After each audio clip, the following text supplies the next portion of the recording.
And we're back for take two. 24-hour marathon, slightly truncated. Appreciate you being here at the Voice of College Football.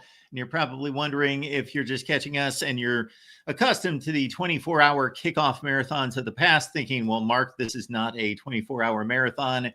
Yes, business gets in the way. Love to do the 24-hour marathon as we've done in the past, but so many things going on, so many things to do, so many other priorities, unfortunately. So therefore, we have left it in your hands in regards to the marathon. We will do a take two. Here we are for a second shot at the 24-hour marathon, or what would be about an 18-hour marathon. We saw you at 5 a.m. Eastern time this morning, and here we're back at noon Eastern time, and we'll continue on throughout the day if you so choose. So at $100 per hour, we will stay here throughout the day talking college football with all of you. And if not, I think I'll come back sometime pre-game. I'm going to have to determine whether that's going to be 4, 5, 6 o'clock, something in that range. Boise State kicks off against South Florida on the road at 5:30 Eastern. We just posted our picks from Matt Zemek of Trojans Wire. Of course, Matt hosts our USC show, is the editor-in-chief here at the Voice of College Football on vocfb.com. We posted Matt's picks to our premium tier on Patreon and right here at YouTube, our betting tier.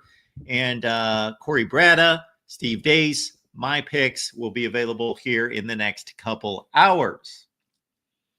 Steve Merrill from Wager Talk will join us on Friday. Jackson's here. Tukey G is here, so we can start the show. And the Nevada helmet, despite what may happen to them in Happy Valley on Saturday, will stay right there for an undetermined length of time. Let me make sure of one technical issue that may be in play. No, we're all set with the microphone. Appreciate you being here at the Voice of College Football. The call-in line is there. Call me concerning the games this weekend, and I'm going to dive into the news of the day. Here we go.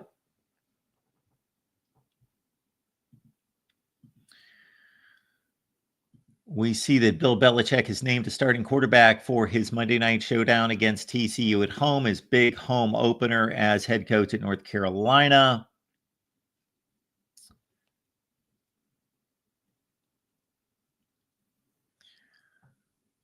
So this is brought to us by David Hale of ESPN. Gio Lopez will be North Carolina's starting quarterback Monday night against TCU. Bill Belichick announced the former South Alabama QB as the starter, saying Lopez has made good strides in adapting to the Tar Heels playbook since joining the team. We'll give him the majority of the reps in practice and get him as much preparation as possible. But I feel comfortable with him and what he's doing. He'll get better as we go forward just because we think he will be ready, but I think he'll be, like everybody, more ready as we go forward. Last season at South Alabama, Lopez completed 66% of his throws for 2,559 yards, 18 touchdowns, and 5 picks, along with another 463 yards rushing and 7 scores. Lopez entered the portal, quickly picked up by North Carolina, beat out veteran Max Johnson, who was recovering from a broken leg suffered, of course, in last season's opener on a Thursday night against Minnesota, a game in which North Carolina won at the wire when Minnesota missed a field goal. So they do have a veteran presence in Max Johnson, the lefty. Belichick said he expects Johnson and freshman Bryce Baker to be ready to play despite naming Lopez as the starter. So keep that in mind when projecting Monday night's game, that even though Gio Lopez is the starting quarterback and a mobile quarterback, and according to Bill Belichick, he's the best option, that they've got a capable backup. I don't know that too many teams have better backups than Max Johnson, or at least more experienced, capable backups than Max Johnson. Lopez says he's learned of the starting not just minutes before Belichick announced it. It was a surreal moment. He told me I looked good during fall camp and that I was going to take the reins of the offense. I was talking to my dad like, man, I'm going to be Coach Bill Belichick's first starting quarterback in college. Think about that. That's pretty cool. Receiver Jordan Shipp said Lopez had already endeared himself to his teammates and thanks to his improvisational style had earned the nickname Magic Johnson.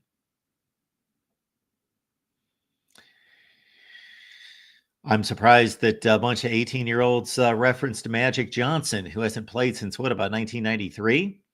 He makes every play, makes every throw, no matter where. Having a quarterback like that is a big opportunity for big plays. He gets out of the pocket, and I know he has trust in me.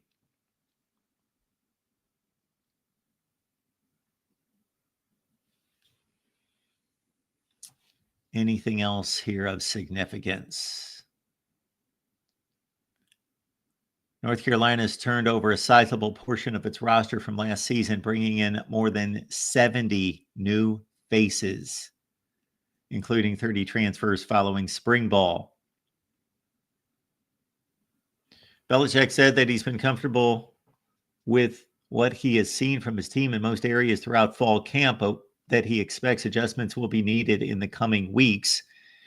By the time you get to the third or fourth week, you're exposed one way or another, Belichick said. What it looks like against another team that plays differently than you do, which TCU does, our evaluation against TCU and how we play against ourselves could be very different. That's an intriguing game. TCU and North Carolina. North Carolina's a 3.5-point favorite at home, so basically Vegas says toss up between these two.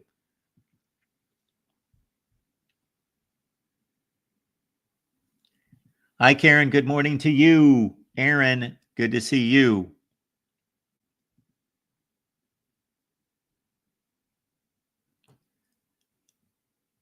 Beard, God, Kell. Got it. Let's go. Canes and Notre Dame on Sunday night. And of course, check out our Miami show from last night. That was a good one. Trevor Trowbridge from Irish Breakdown, Cam Underwood, the State of the U, myself. Check it out. The entire live stream is over on the Miami channel and the Notre Dame channel, but I cut it down about 10 minutes shorter, and that's going to be posted here in a few hours on the main channel. And I believe already released is the same cut down or the same approach to a cut down Ohio State and Texas. We had a great conversation with Chip Brown from 247 Sports on the Texas side and our guys on the Ohio State side on the Buckeyes live show. So again, you can catch the live stream on the Ohio State channel, but the cut down version is, I believe, already posted here.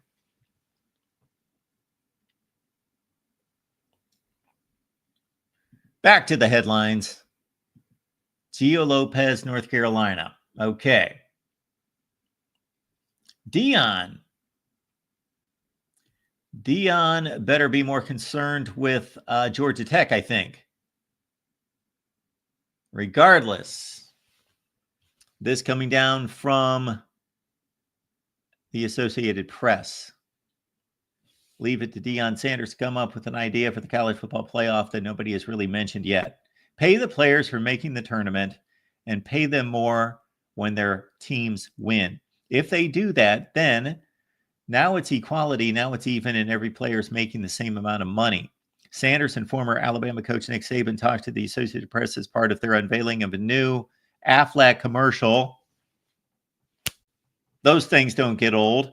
That rolls out this week with a storyboard ripped from today's headlines. It opens with Sanders complaining, quote, "This game has gotten out of control. All the money, all the unpredictability." He's talking about health insurance, of course, and the commissioner he wants to see run it is not Saban, but that kooky duck who wears the same powder blue sports coat as the two football legends. Can't wait to see this. It's an endorsement that Sanders says hits home some 2 years after his diagnosis with bladder cancer, from which he says he is fully recovered. "I've been walking with my coaches over a mile after practice," he said ahead of Friday night's game against Georgia Tech. Exercising, lifting. Everybody out there, be doing those good things for yourself. That's the most important thing I can say today. Besides the Amazon links in the description section of all the videos, When you shop on Amazon, use our link. But besides that, be healthy, stay healthy, healthy mindset, healthy body, do all the good, right things, eat good food. I'm talking to myself. I just had a double chocolate chip cookie. No, I just had 3 of them. But eat good, exercise, rest, do all those good things. Saban will be back on the set with ESPN in his second year of retirement. I wonder how much they've got him working. I wonder how much he actually works. After leaving the Crimson Tide, he insists he wants to help college sports find its footing, but not via a commissioner job that was floated last year with his name coming up as the ideal fit. I don't want to be in that briar patch of being a commissioner, but I do want to do everything I can to make it right. He and Sanders agreed that there needs to be more structure around the deals players sign. And I got to say, I, of course, have not thought it through. It's only been like 90 seconds since I read Deion's proposal, but man, that is capitalism at its finest in terms of pay the players that won the games. Since July 1st, schools have been able to start paying up to $20.5 million each to their athletes over the next year under the House settlement, alongside third-party NIL deals that have turned some players into millionaires. Saban said he believes that forgotten amid all the hype about name, image, and likeness deals Sanders says are a joke because, quote, there are only 3 or 4 guys who might know their NIL. Whoa. He says it's a joke because there are only 3 or 4 guys who you might know their NIL, and the rest you're just giving money to. Yeah, is what happens to the vast majority of the players after they leave school. For years and years and years as coaches, and when we were players, we learned this. We're trying to create value for our future, Saban said. That's why we're going to college. It's not just to see how much money we can make while we're in college. It's how does that impact your future as far as our ability to create value for ourselves? Yeah, this by and large is not good for these athletes. The money, there's nothing wrong with money. Money's great. I certainly want to make more of it. But if you don't have the discipline, the character, and the education, I don't mean formal education. I mean education on how to deal with money. And I'm not just talking logistically. I'm not just talking about being able to add and do math, but have priorities and vision for the money and be a good steward and all those things. Then, yeah, we're going to hear about a lot of messed up people and a lot of messed up stories because of this in future years. Currently, conferences whose schools advanced to the 12-team playoff receive $4 million for making the bracket, with payments increasing for every round they win. Saban said Sanders' idea about spreading the wealth with an NFL-style playoff bonus structure for players, winners of the Super Bowl, for example, got $171,000 last year, sounded like a good idea to him. He also had no love for proposals coming out of the Big Ten that would give that league and the SEC multiple automatic bids. Don't like it either. The NFC East has the Cowboys, Eagles, and Giants. They have the biggest fan bases of anyone, and they have to play their way in, Saban said. Everyone should play their way in. One year a conference might get 5 teams in, another it might get 3. But there's no scenario in any competitive venue where you get a guaranteed playoff spot. So Nick Saban agrees with me. We have instructed this committee to do a good job, and they have basically, even though I'm not a committee guy, we can take it all the way back to the beginning. I said we should not be selecting playoff teams based on committees' evaluations, but they've not made any egregious errors. We can argue various situations, and of course, the Florida State deal in 2023 would be the most severe. But this committee is charged with selecting the 4 best teams and now the 12 best teams, or I should say they're selecting the 7 best teams after the 5 auto bids. And did they do that last year? I don't know that they selected the 7 best teams. I think South Carolina, Alabama, and Ole Miss are better football teams were in 2024 than SMU and Indiana. However, that has to be tapered with, that approach of selecting the best teams has to be tapered with actually producing on the field and winning football games. So I think that the committee made the right selections in 2024. I think they have by and large made the right selections, although I believe Florida State earned a spot. They did earn a spot in 2023.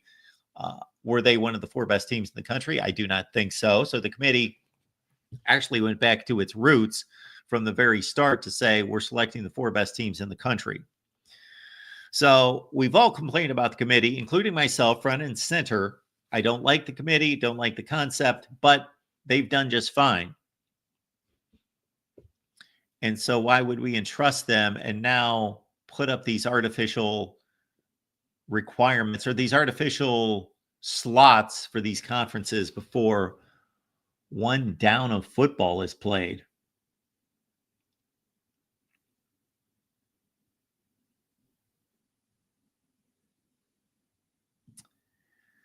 Matthew says, Mark, did you see 67% of football players make less than $10,000? Well, I was talking to somebody that I know just the other day who was a player at Temple. And they said that they had kind of surveyed around and talked to different people at that level. So we're talking mid-tier group of 5. And those guys were making all less than that much money, typically $5,000 to $8,000.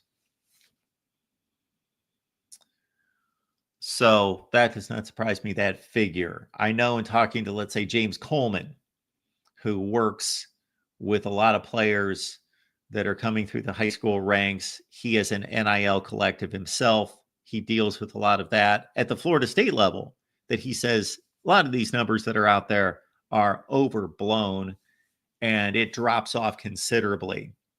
We hear about Carson Beck, Nico Iamaleava. We hear about those deals, Quinn Ewers and Bo Nix, and it drops off considerably after that. I'm just going from what those guys tell me.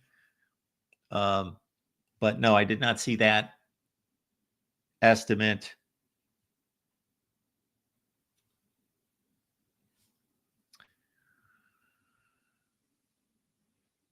Yeah, I would be fascinated to see this $20 million that's being distributed by these schools, roughly about 15 to 16 million, if that's going to go to football, to see how they are determining how to pay these players.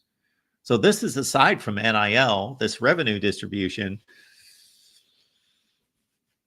I know how I would do it. I would pay the players half the money up front before the season starts. I divide it equally. I don't care if you're the long snapper or you are the best quarterback in the country. You make, for half of the money, you make an equal portion. And then I'm putting that money and I'm letting the team know we're going to put this in an interest account. So this is going to be more than what we currently have, but we are saving this to the end of the season. I don't know if this is going to fly or would fly based on whatever stipulations are in place. But if I could get away with this, we're banking half of this money. So let's say we got $20 million, which that's an inflated figure because the rest of it goes to men's basketball and women's basketball, etc. But let's just, for a round figure, $20 million for whatever favorite football team. And we're going to take 10 million and divide it by 100 players. And there you go. What's that? $10,000 each? Yeah, it's 100,000. It's $10,000 each. So there's your $10,000 each. Okay. Now we're going to take the other $10 million and hopefully it's going to increase to about $11 million by the end of the football season. And then we are going to evaluate your play and your production and what you brought to the table. And then we're going to make determinations and divide it and give it to you pay it out at the conclusion of the season. Again, I don't know if that would fly, but that seems fair to me. It's a team. And in a certain sense, everybody has equal value. In a certain sense. Obviously, we know not everyone has equal value. So it's a tension between honoring the team concept, but also rewarding skill and talent and effort and production. But of course, we've got football. We talked this the entire off season, and now we've got football.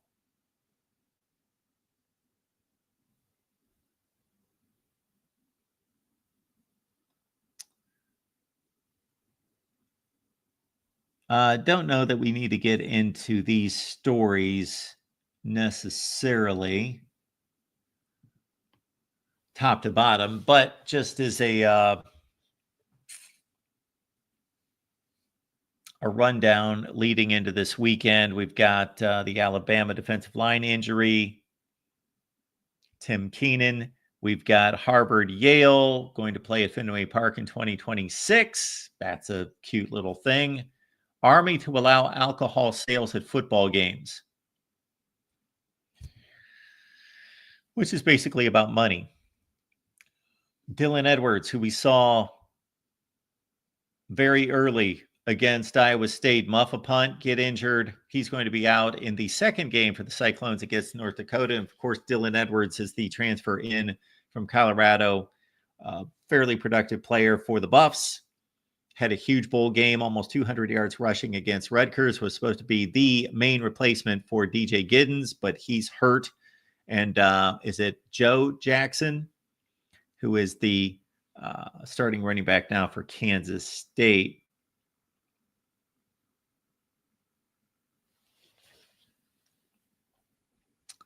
I'm curious to look at this article. This coming down from the AP. Army will begin selling alcoholic beverages at football games at Michie Stadium, beginning with its game Friday against Tarleton State. Army was the last service academy to not sell alcohol, so Air Force began in 2017, Navy in 2021. The opportunity to purchase alcohol has become a common practice at college athletic venues across the country, and we're pleased to introduce it here at West Point as a way of enhancing the game day experience. Yes, it will enhance the game day experience. Adding that Army is committed to ensuring a safe and family-friendly environment. Yeah, doesn't really tell us much there. Able to purchase beer and ready-to-drink cocktails with a limit of 2 drinks per transaction. A portion of the revenue from alcohol sales will help support Army's other 29 sports. That's what you need to know, is the final sentence there. All right, we do appreciate you being here. The Voice of College Football. Comments, questions are welcome. We have left the link there in the chat if you would like to give us a call. We will continue the big rally throughout the day. I guess we're going to stay on now for another hour because we got a super chat or two that just came in. So thank you so much, guys, for that. Aaron says, no man is more important than the team.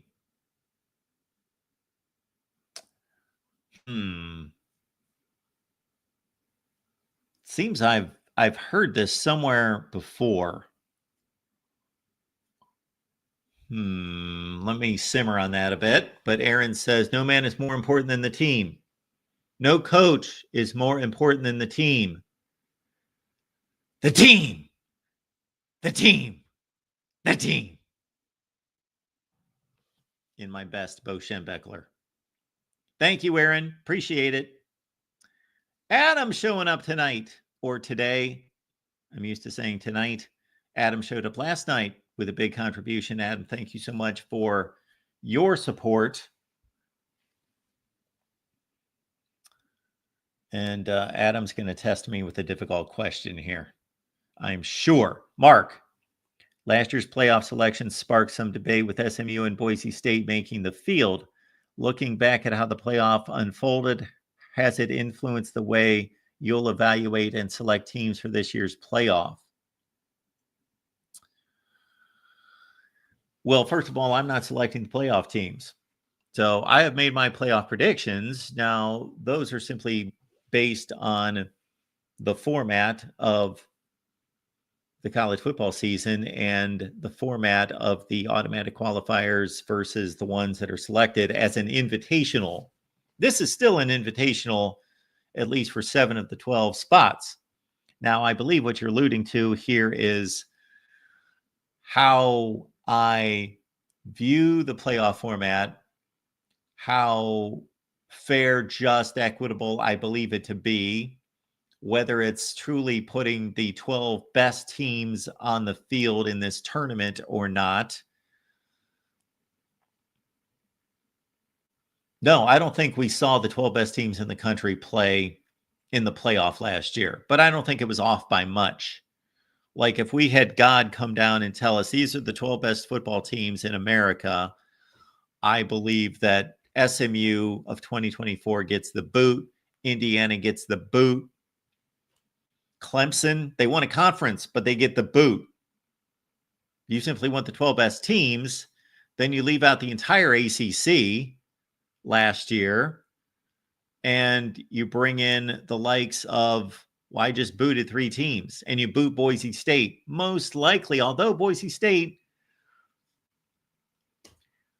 when push came to shove, they lost 2 games against Oregon and Penn State, but they lost them in a respectable way that a lot of those 12 teams would have lost to those 2 teams by themselves.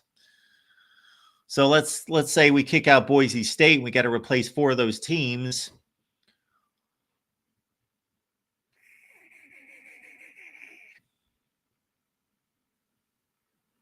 Yeah, I can give you 4 teams right off the top of my head, but if I was charged with selecting the 12 best teams, then I would give it a lot more thought and analytics, but I would be looking at South Carolina, Alabama, Ole Miss. I would relook at Clemson. I'd look at Miami. I'd look at Iowa State, and I would look at Illinois. And I would give Indiana a shot as being one of those 4 teams that I would select. So I guess you're asking here as this moves along, yeah, each playoff year is going to cause me to think differently about this format. If the playoff committee continues to reward record before anything else, and those teams are inferior and get blasted, and the group of 5 rep gets blasted, yeah, I'll revisit that from year to year.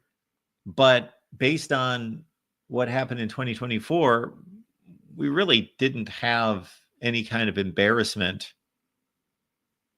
Not that there weren't bad games, not that there weren't non-competitive games, but shoot, Ohio State and Oregon was not a competitive game. The biggest blowout, arguably the biggest blowout of the entire playoff, was the number 1 team in the country losing. Now, the game that looked to be the sloppiest, most gifted game was the SMU game. Kevin Jennings just came out and he just handed the ball to Penn State and they scored 3 touchdowns like it was nothing and the game was over. That was the most non-competitive game from the standpoint of, did Penn State really earn this game? I just think that they're a lot better and they just allowed the game to be gifted to them. And their defense just took control. And that was the most non-competitive game, not necessarily on the scoreboard. I don't remember what the final score was. I should remember that final score. Wasn't it like 42-10? But it was 28-0 not long after the first half.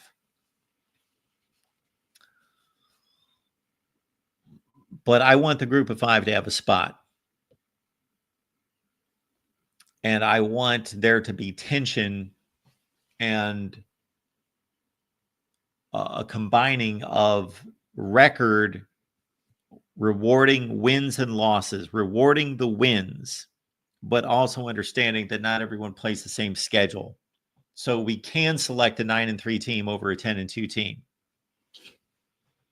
And that's justified by the schedule. It's justified by results. And if Alabama would have played better in their losses, they would have been in the playoff.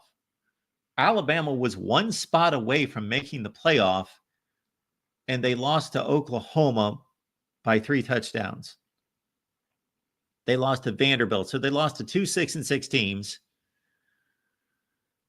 And so they lost to Tennessee by a touchdown. So that was not held against them, of course. Losing to Tennessee on the road by a touchdown, that's a reasonable performance. But if Alabama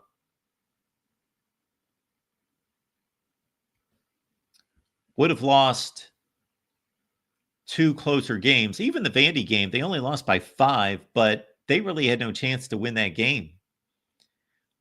They were controlled in the second half, and they had to score to get within 5 points. And the Oklahoma game was Alabama's Iowa or Purdue against Ohio State in 2017 and 18 that knocked Ohio State out of the playoff, because otherwise that Ohio State team in both 2017 and 18, they earned playoff spots with their wins. That's much like what Alabama did last year. Alabama had 4 wins, at least: LSU, South Carolina, Georgia, Missouri, that were as good and, in my estimation, better than any win SMU had. But SMU didn't lose by 3 touchdowns to Oklahoma and did not lose to Vanderbilt. They lost to a really good BYU team by a field goal without their starting quarterback. And they lost to Clemson on a 56-yard field goal at the gun. So I understand the fans that, and let's understand, fans are fans. So you look at what favors your team, and then you make the argument. And so the argument changes from person to person all the time. Should we be looking more at wins, or should we be looking more at losses? Well, we should be looking at both.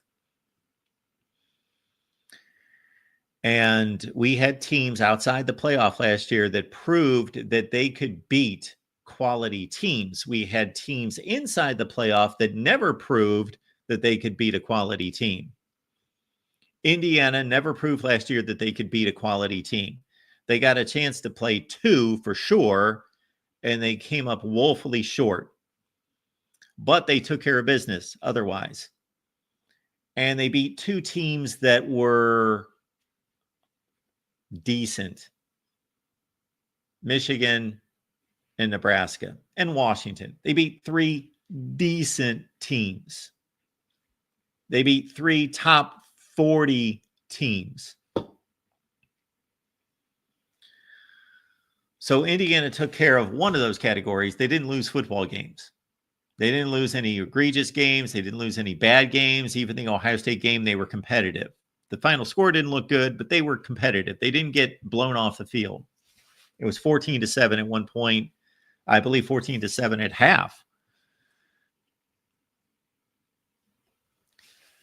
But they didn't beat anyone.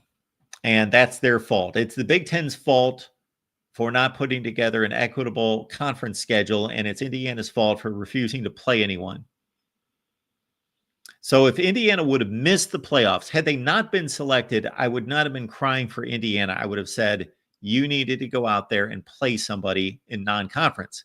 And our Indiana guys came on here, and we discussed it, and their defense for Indiana was, well, who could have foreseen that Indiana would be a playoff contender? Well, if you think that little of your football program as the athletic director, then those are the consequences that you have to suffer. If you think that little of your ability to build a football program from the time that you scheduled these non-conference games, which were probably 3, 4, 5, 7 years ago, and you deemed yourself as a school that just wanted to get to a bowl game at 6-6, then you're going to pay the consequences of that possibly, which means your non-conference schedule is judged as being completely inept, and you did not get selected.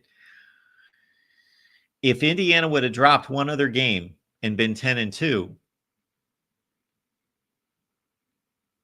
then those three teams from the SEC would have vaulted over them with 9-3 records. Or if Alabama would have lost to Oklahoma on a last-second field goal. For Ole Miss, they lost to Kentucky, a 4-8 football team.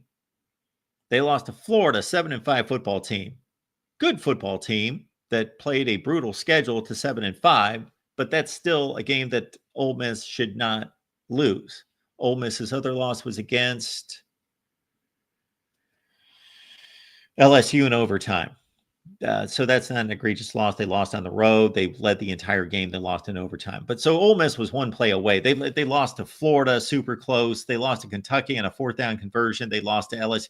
Ole Miss was one of the 12 best teams in college football last year. And then South Carolina really outplayed both of those other teams during November, but they had the issue of losing to Ole Miss by 3 touchdowns and losing to Bama. So they weren't going to be ranked ahead of them. So they were in third place in that line. So yeah, it was just a set of circumstances in which it was easy for the playoff committee to say, we're going to reward the wins of SMU and Indiana winning 11 games in the regular season. We're going to reward that over 3 lost teams because there are bad losses involved.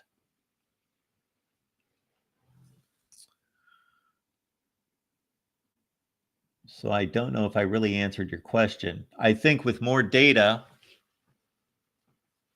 have I ever changed my mind on anything? Yes. Do I change it frequently? No.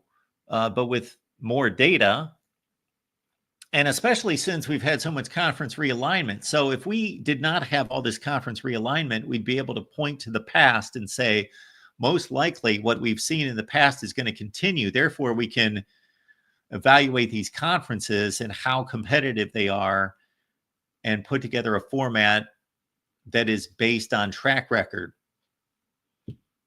But we know that the Big 12 is diminished considerably, losing Oklahoma and Texas, and that there is no Pac-12 anymore, and that the Big 10 has been bolstered considerably. So what the Big 10 and the SEC are proposing, especially the Big 10, with these 4 automatic berths, it makes sense in terms of a projection for the future. It makes sense that the Big 10 should be that dominant, should fulfill those expectations, and the money is more important and more significant, actually, than the actual caliber of play on the field and the production and the wins on the field. And the Big 10 can flat out say, we bring more money to this play. We bring more money to this playoff. I might be losing my signal here. Hopefully everybody still got me. And so on one hand, if you look at the business side of things, the argument for the Big 10 and the SEC isn't even on the field.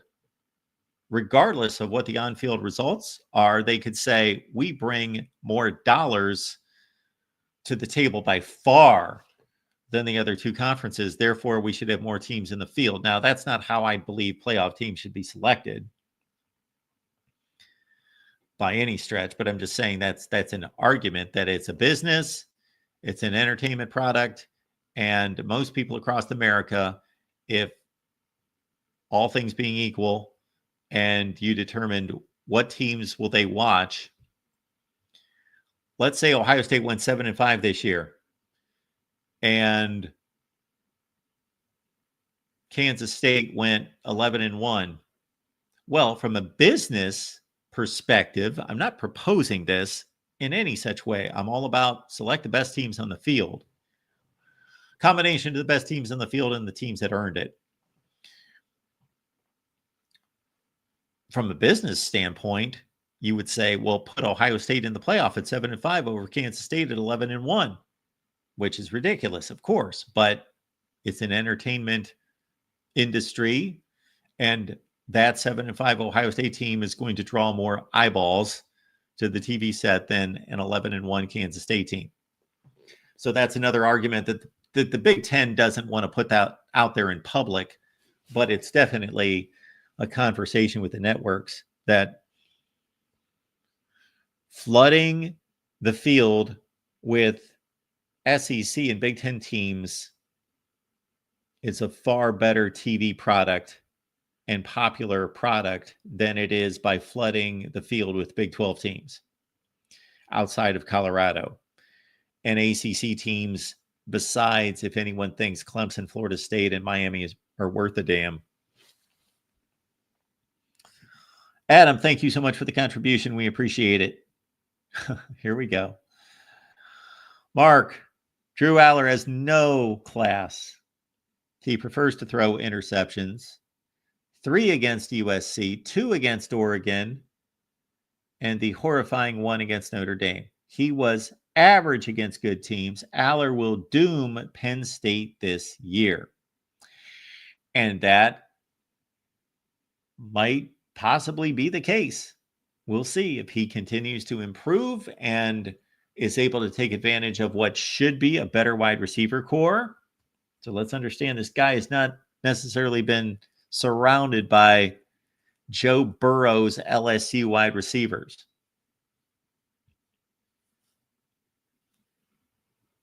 He's been trying to throw guys open for 3 years. Now, with the kid coming in from Syracuse, Trevor Pena, wide receiver from Troy, who lit it up for like 80 catches and 1,000 yards, and then Kyron Hudson from USC, maybe they can do something with that. Don't be surprised. I will not be surprised if Drew Aller is exactly the same quarterback this year, which means to me he's one of the 10 or 15 best quarterbacks in the country, but he flatlines and stays the same, makes the same mistakes, and is underwhelming against the best competition. And then there are guys that just fly by him. Arch Manning, Julian Sayin, Bryce Underwood, Dante Moore, whomever else, just fly by him. And he goes from being largely considered one of the 3 or 4 best quarterbacks in America to start the season to 10 to 15. Or he takes another step. Drew Aller took some significant steps in his development last year. If you just watched him play, and I did watch him play against USC. I saw the Oregon Big Ten championship game. I saw all the playoff games. I saw the Ohio State game. So I saw the guy play 7 or 8 times.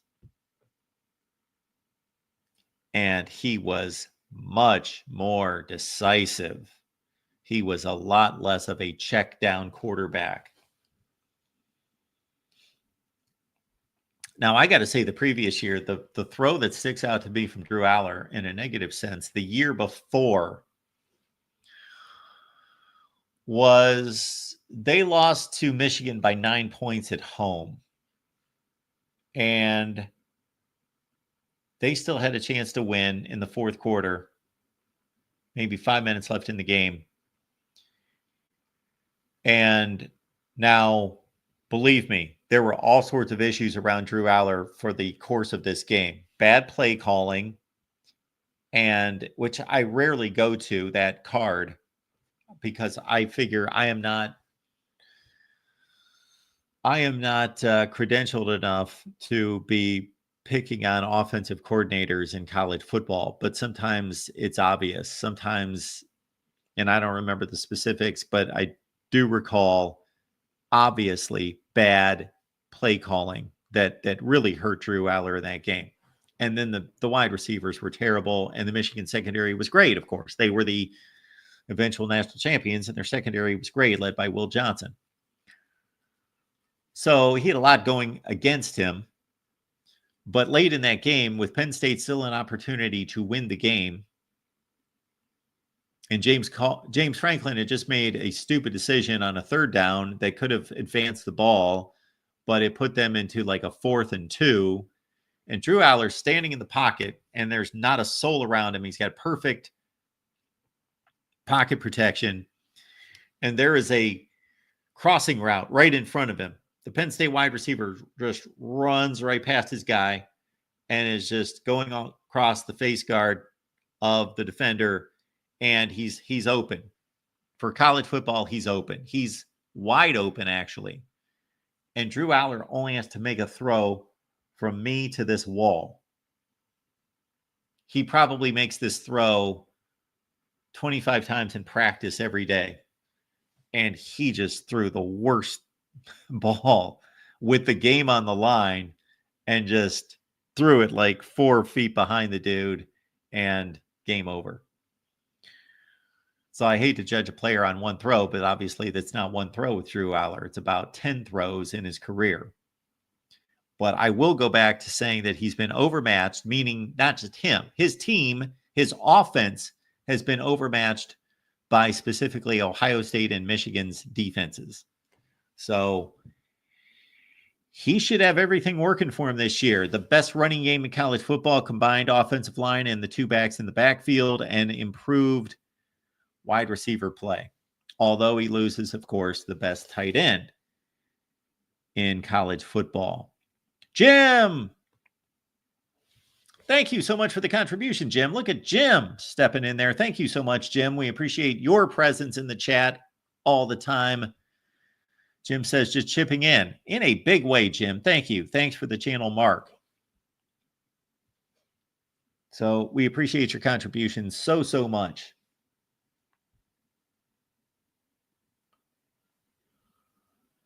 So based on where we stand right now, it looks like I'm going to be locked in for what? Let's go noon to 3 at least. And then I do need to get my predictions out there for our betting tier.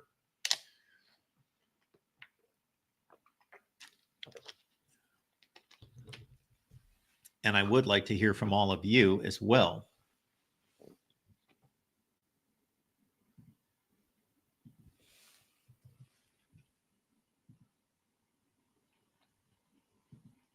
So let me drop the link in the chat, and then we'll go to the lineup of games.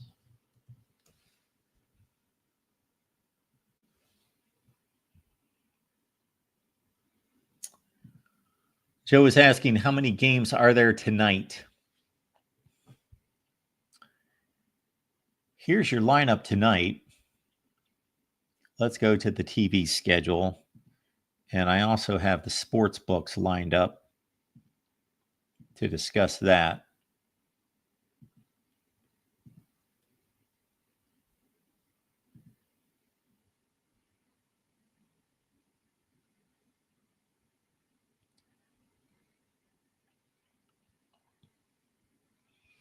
All right, Joe, you can start watching football at 5:30. 5:30 Eastern. Boise State at South Florida, ESPN. Big Ten Network, Ohio and Rutgers. So actually, when I get off here, I got to do two things. I got to make my predictions, and I need to figure out what I'm going to do about access to these games. Anyway, Ohio, Rutgers, look out for that one. Rutgers, an 18-point favorite, I believe. Could be trouble. ACC Network, if you've got it, East Carolina and NC State. Keep in mind that the Pirates upset NC State last year, and then 2 years ago in the opener, they came that close. They really pushed NC State. And that's a 2-touchdown spread. Buffalo, Minnesota at 8 o'clock on FS1. And then the game I'm looking forward to, Nebraska, Cincinnati at 9 on ESPN, 9 Eastern, 8 Central, Miami of Ohio at Wisconsin on the Big Ten Network at the same time. That's today's schedule.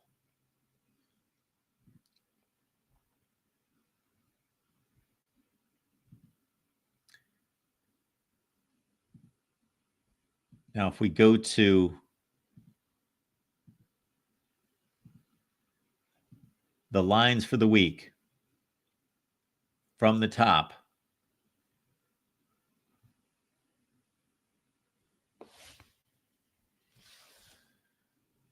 this is what we're looking at. Depending on your sports book, Boise State opened at 10 versus South Florida. 10-point favorite, that's dwindled to 6.5. Now, that might have opened back in May. 6.5-point favorite on the road. There's the Ohio Rutgers game at 15.5. And the bettors have really liked Rutgers, actually, to open from 10.5 to go to 15.5.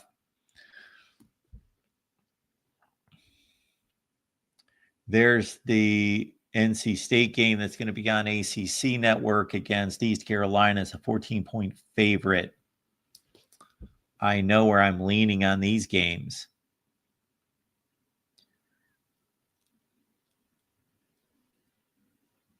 Duke is playing Elon. A lot of just bad football games, most likely Missouri, Central Arkansas, etc. All right, this is the one that I noticed last night. This popped up a bit, though. It's now a 25.5. But Oklahoma State, if they were any good, they should be a 40-point favorite against Tennessee Martin. And that game opened at 19.5. So that shows you how bad Oklahoma State is or should be.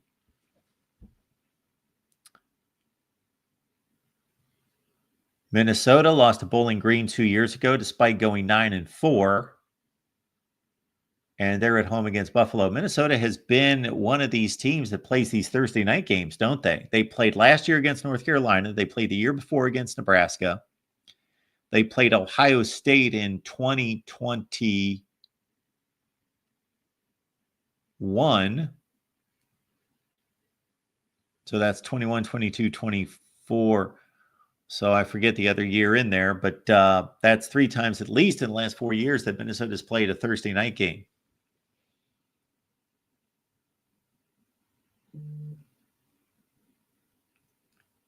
And then I'm intrigued by Nebraska and Cincinnati. We've discussed that one all week. And if you want to catch some great Nebraska football coverage and the preview of Cincinnati, of course, check out our guys Justin and Brian on the Nebraska channel. Miami, Wisconsin. Upset alert there. Who's the Miami of Ohio quarterback?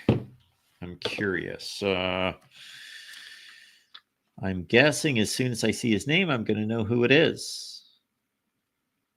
And we noticed this last night in looking at Jacksonville State, where Gavin Wimsatt, the former Rutgers and Kentucky quarterback, is now the starting quarterback at Jacksonville State. It's funny to see some of these group of 5 schools that have been the beneficiary of the transfer portal and underachieving Power 5 quarterbacks who have had to drop down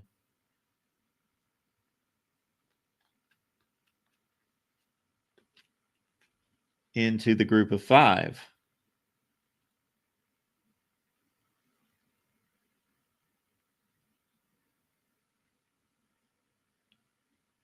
Who are we looking for? Miami of Ohio, starting quarterback, DeQuan Finn. There you go. From Liberty. No, the Toledo quarterback. DeQuan Finn. Yeah, so he's now at Miami of Ohio. 32 starts. See, this is what we're talking about right here. So Wisconsin's got a veteran quarterback in Billy Edwards, the dual threat guy from Maryland. So they should be in pretty good shape. Billy Edwards is a decent quarterback. But is he better than DeQuan Finn? 3-year starter at Toledo. Oh, yeah. Then he was at Baylor.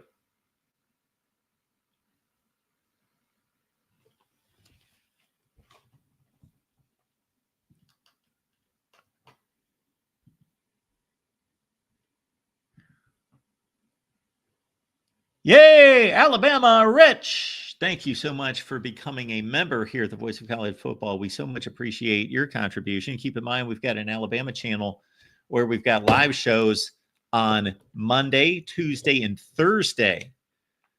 So check out the Alabama channel. This may turn out to be the most boring exercise known to humanity, but I'm going to find it interesting. I want to go through the group of 5 quarterbacks and see who is now there. So let's start with the American Conference. So based on the Phil Steele preview let's see who is there. All right. Memphis has Brendan Lewis, former Nevada starting quarterback.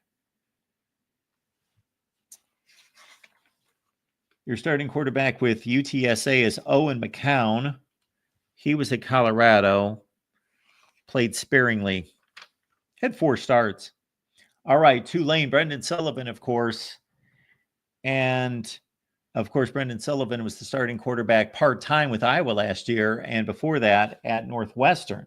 Now the starting quarterback at Tulane. Tulane's an interesting team to keep an eye out for, and, of course, their first game is going to be Brendan Sullivan facing his former teammates at Northwestern. Okay, South Florida, Byron Brown has been the starter there for a long time and is still the starting quarterback.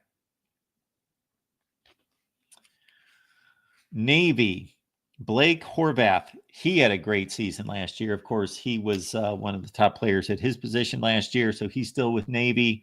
Army's quarterback is Dwayne Coleman.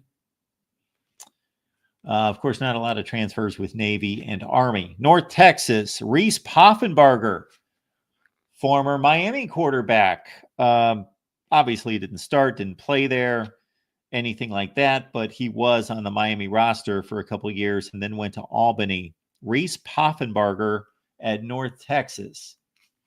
East Carolina starting quarterback is Caden Hauser. Yes, he was at Michigan State, of course. And their backup quarterback is Mike Wright, the former Vandy part-time starter, 11 starts at Vandy and at Mississippi State. Interesting. Rice, Chase Jenkins. I'm not familiar with him. And he's barely played. He's only thrown 1 pass in his career. Wait, no, that can't be correct. Anyway, no, he's played a little bit more than that, but still not familiar with him. UAB, Jalen Kidna, maybe of the Kidnas. John Kidna, maybe. Could that be?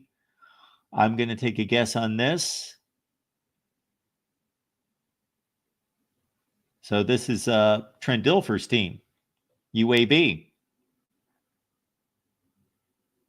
I would have thought that he would have included that in the notes, that Jalen Kidna, I think he is John Kidna's son. So he's the starting quarterback. He started his career at Florida, but didn't play. Jalen Kidna, the starting quarterback at UAB. FAU starting quarterback is Caden Veltkamp, who was at Western Kentucky last year and threw for over 3,100 yards and 11 starts. Was transferred from Western Kentucky to FAU. Charlotte's starting quarterback is Connor Harrell. Do you remember that name? Connor Harrell replaced Max Johnson in last year's opener at Minnesota, when Max Johnson went down early in that game, and Connor Harrell came in and was generally the starting quarterback the rest of the season for North Carolina and did not play exceptionally well.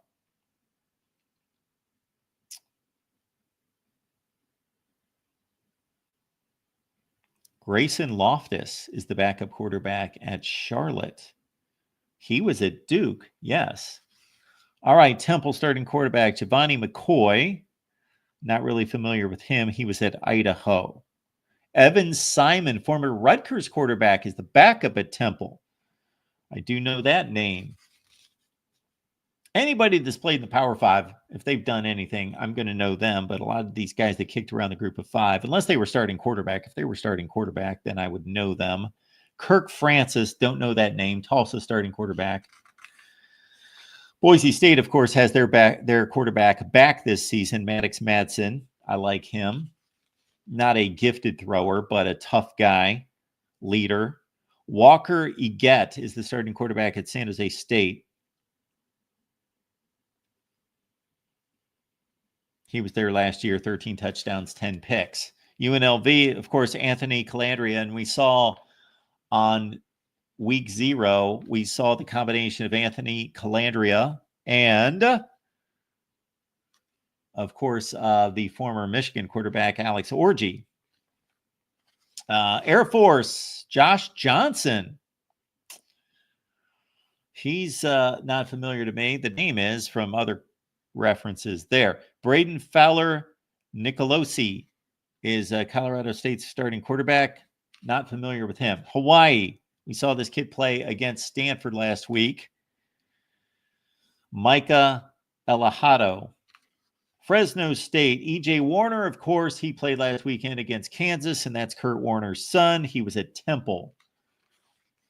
San Diego State. Jaden Denegal. Oh, yes. We remember him from Michigan.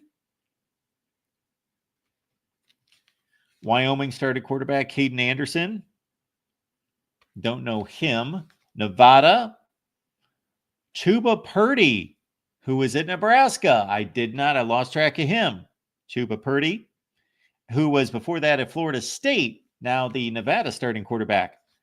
Utah State starting quarterback Bryson Barnes, of course. He was part of that big rotation once Cam Rising got hurt at Utah.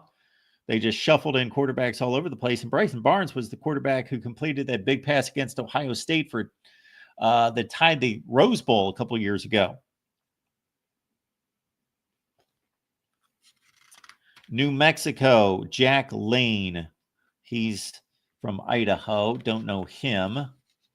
James Madison, Alonza Barnett. I'm not familiar with him. Georgia Southern and J.C. French.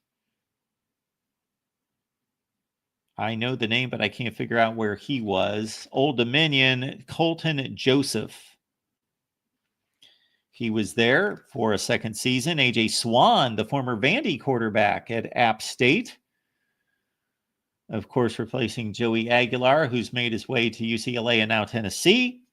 M.J. Morris, the former Maryland quarterback and NC State, is now with Coastal Carolina. Backed up by Emmett Brown.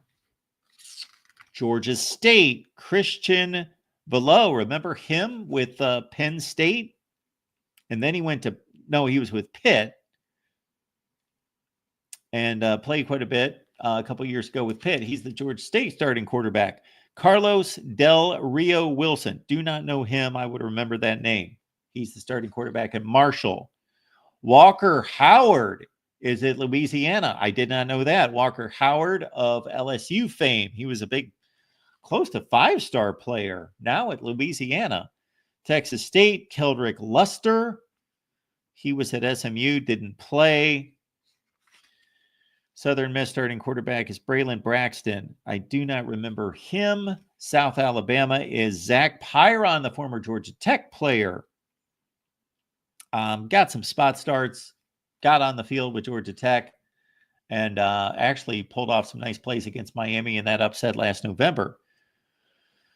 Goose Crowder is the starting quarterback at Troy. Arkansas State, Jalen Rayner.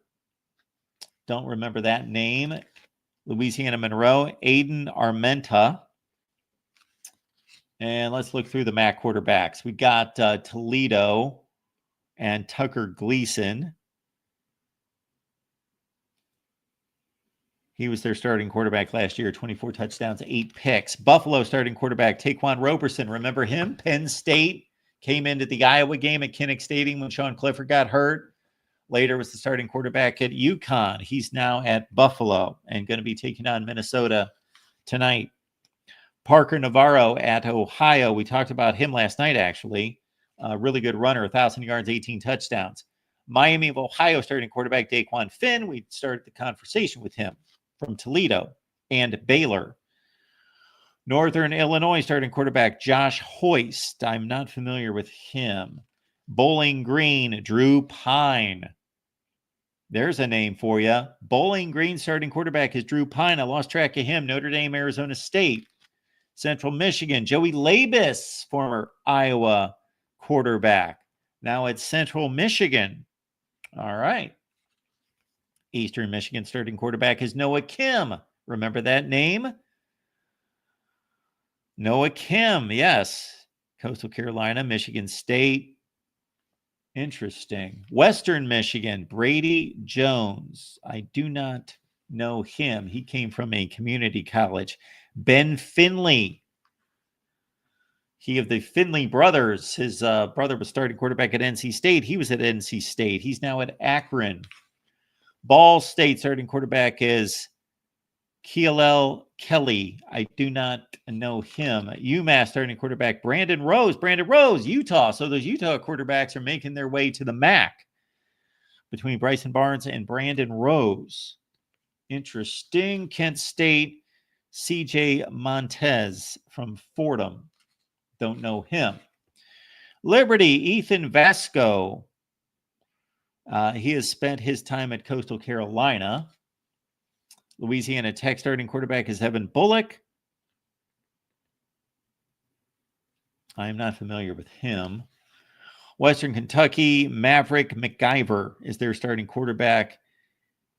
And he replaces Caden Veldkamp that we talked about just a few minutes ago. So he's moved on. Nicholas Vattiato is the starting quarterback in Middle Tennessee. I am not familiar with him. Logan Fife. I am familiar with him from his days at Fresno State, 3 years at Fresno State, now the starting quarterback at New Mexico State. UTEP's Skylar Locklear and Malachi Nelson. Remember that name, 5-star. I believe he won the job at UTEP. Gavin Wimsatt, we talked about him a few minutes ago, and last night, Jacksonville State via Kentucky and Rutgers. FIU, Keon Jenkins. Don't know anything about him. Sam Houston and Hunter Watson. And he was the starting quarterback last year for Sam Houston, 12 touchdowns, 8 interceptions. Zach Marker is the starting quarterback at Delaware, new to the FBS ranks. Missouri State, new to the FBS ranks. Jacob Clark. He was their starting quarterback last year in Kennesaw State, most famously on Indiana's schedule. Dexter Williams. Remember that name. Dexter Williams. Interesting. It's starting quarterback at Kennesaw State. Is that the Dexter Williams of Indiana fame? Wasn't that exciting? I kind of got into that.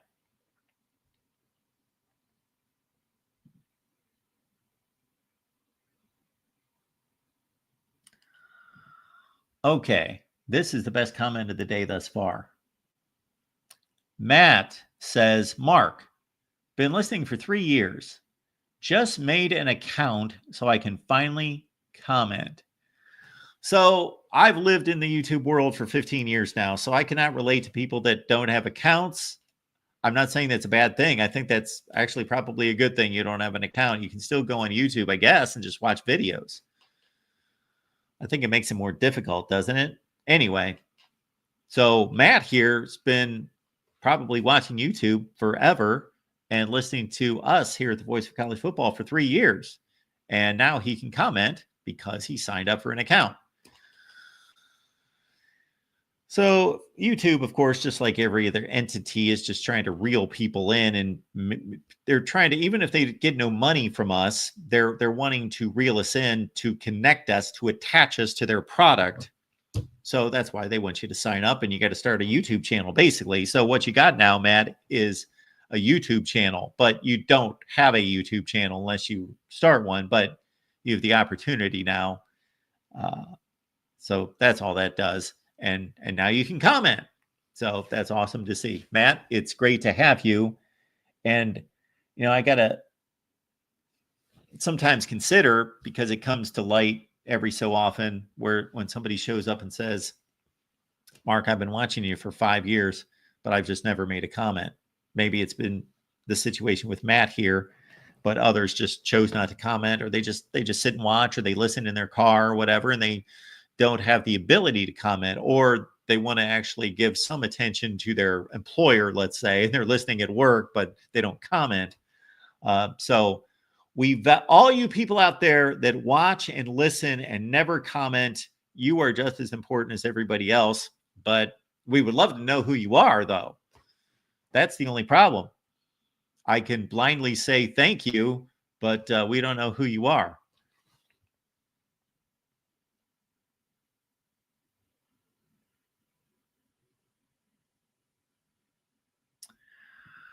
Matt, thank you so much for that question. I appreciate that. So the easiest way is to give a super chat right here. But the best way, Matt's been listening. The best way to contribute here at the Voice of College Football is Venmo, PayPal, or Cash App. And those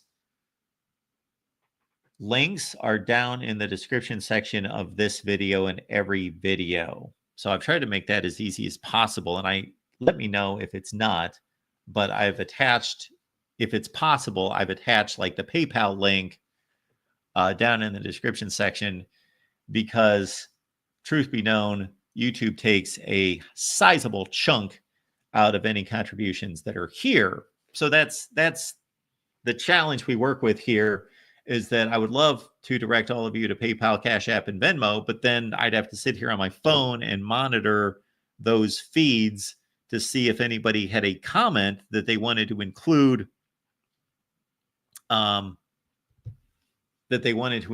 with that, if you follow me. Like, I would hate for somebody who wants a comment to come through and says, the most effective way to give to Mark and the Voice of College Football is to go on Venmo or PayPal, but I don't see your comment. Therefore, it gets missed. And maybe if you just leave a comment here in the chat without a super chat, I miss it. So it's kind of a difficult thing that YouTube has created here. Now, I know that there are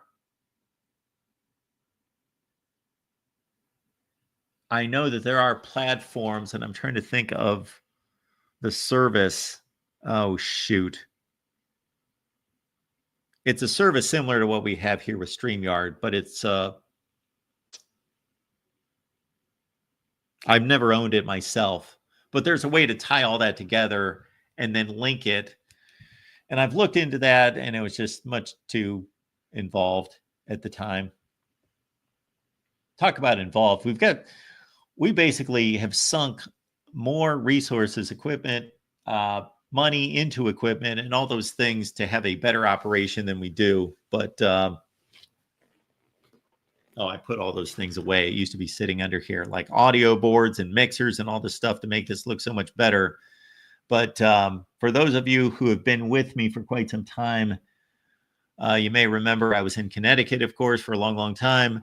Then I left there because of some family issues and health issues and needed to take care of people, and left Connecticut and never really set up my studio again, anything close to what it was there. And that's probably not going to happen.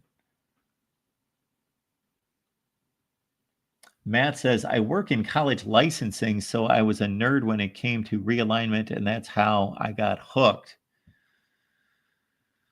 Yeah, that whole realignment thing, my goodness, I did a comparison sometime this summer in terms of views and subscribers versus about 3 years ago. And that was the time to be producing college football content. And I wasn't like Mr. Realignment, like I'm following every thread of evidence every day. And I didn't take advantage of that because I didn't want to. I just wanted to follow the big stories and the legitimate stories and not speculate every day. So I didn't take that path. We could have gotten a lot more views and subs had I done that. But I wanted to at least, I find the realignment narrative to be extremely interesting in terms of the possibilities. So once USC and UCLA joined the Big Ten, I don't enjoy the whole follow-up, and maybe this made me a bad reporter in my day, but the curiosity of trying to track this little thread of evidence and this one, and this guy said this, and this AD said this, and this chancellor said that, and speculating for months and months and months about what's going to happen. I enjoy when, okay, USC and UCLA are coming to the Big Ten. Okay, this is how the Big Ten should divide its conference. This is what they should do with these two. This is what USC and UCLA have done against the Big Ten in the past. This is what they project to do in the future. I enjoy doing all that kind of stuff. And I also like to size up, and you can run through all the videos from years gone by and see, oh, Mark hit it there and he missed it there. I really never went on record to say these are my projections because I'm not a realignment projection guy. I was more throwing out possibilities. If Notre Dame and Stanford join the Big Ten, this is what the Big Ten should do. They should divide it this way. and make these divisions and structure it this way. They should build the schedule this way. That's what I got really into during that realignment phase with all that happened there. So we did at one point, not because I'm so smart and I predicted this, but because this is about one of 7 ways I sliced it.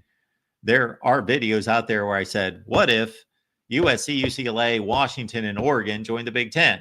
This is how I would divide the conference, and this is what I would do. Now, they didn't divide the conference at all. They went 1 through 18, but this was back in the thought process of divisions, and I took the 18-team Big Ten and I made it 6, 6, and 6, East, Central, West.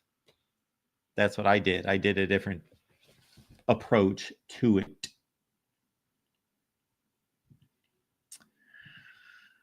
Yeah, so Aaron says, we all thought that Florida State was headed to the Big Ten. Don't necessarily include me in that. I didn't know. Again, I'm the one that says they might be, they might not be. Here's the evidence to say that they would, or here are the reasons why they would join the Big Ten. These are the reasons why the Big Ten would take on Florida State. But on the other hand, this is why other things make sense. So, yeah, I certainly produced a lot of videos about Florida State against the Big Ten and how they would fare in the Big Ten, how they fared in the past against the Big Ten. I said a long, long time ago, and this is without research. This is without having the responsibility. I'm just spitballing that if I were the Big Ten, and this was 10 years ago, I used to say I'd go down and get Florida State in Miami, because this was before the West Coast was in play. And I just looked at it and thought, what does the Big Ten have going for it? Well, people, big TV markets, great institutions, a lot of academic money and power, and huge fan bases, huge stadiums. The Big Ten's got everything going for it, except there aren't enough players in the footprint. So I was squawking 10 years ago about going to Florida and taking up Florida State and Miami and trying to take them away. We will see.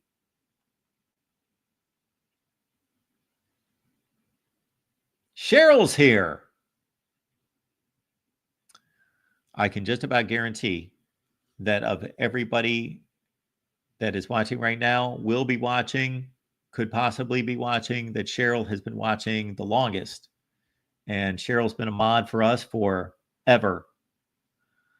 Ballard, happy football season. Yes, happy football season to you. I know your Alabama Crimson Tide are on the field, of course, at 3:30 Eastern against Florida State. That would normally be like front and center, Alabama, Florida State. Remember 2017 when they got together in Atlanta?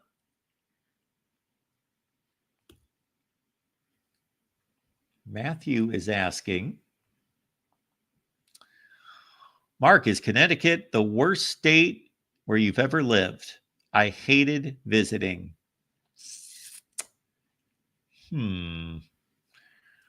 So, as a kid, a very small kid, I lived in New Jersey and Illinois. I have absolutely nothing to say about those two experiences because I was 5 years old or less.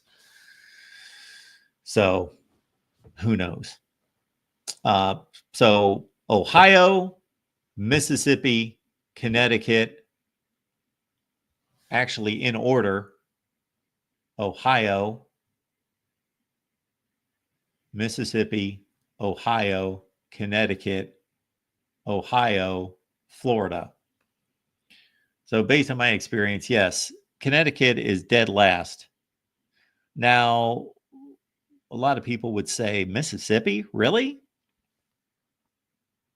Lived in Mississippi for 6 or 7 years when I was the sports director down there at a CBS station, WCBI. We had a good time in Mississippi. Met a lot of great people that are still friends to this day. Lived in Columbus, Mississippi. Yeah, it was a bit of a culture shock, for sure. But yeah, I had a good time in Mississippi. It was where we lived. It was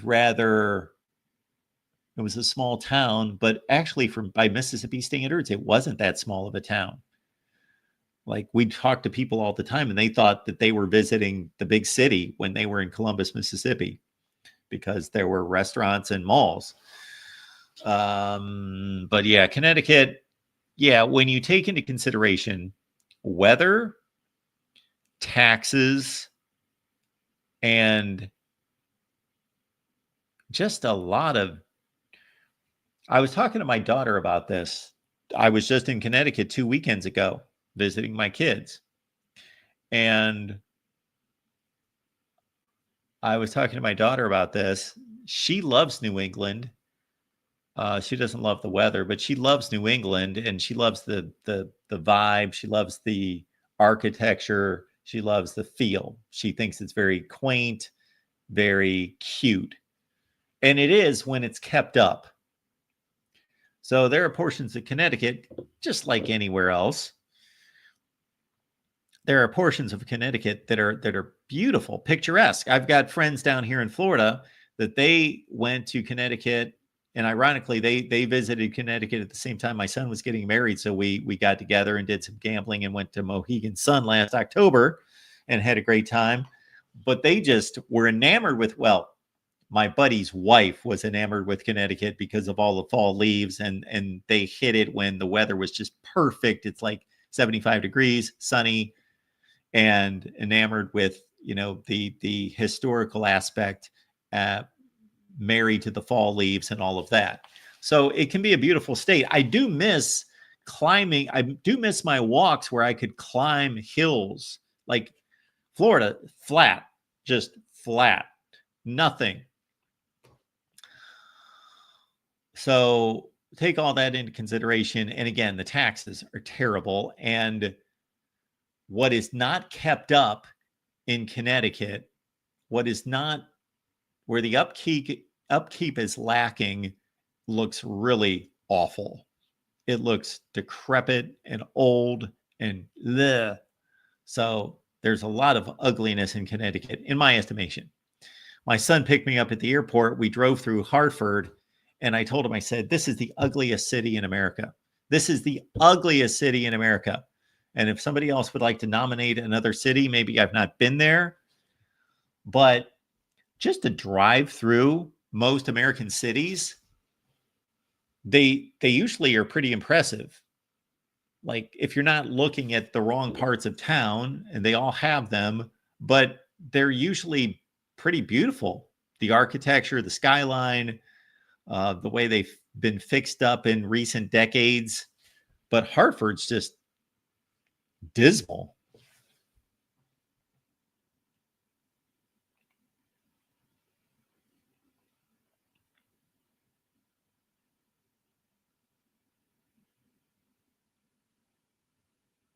The worst drivers.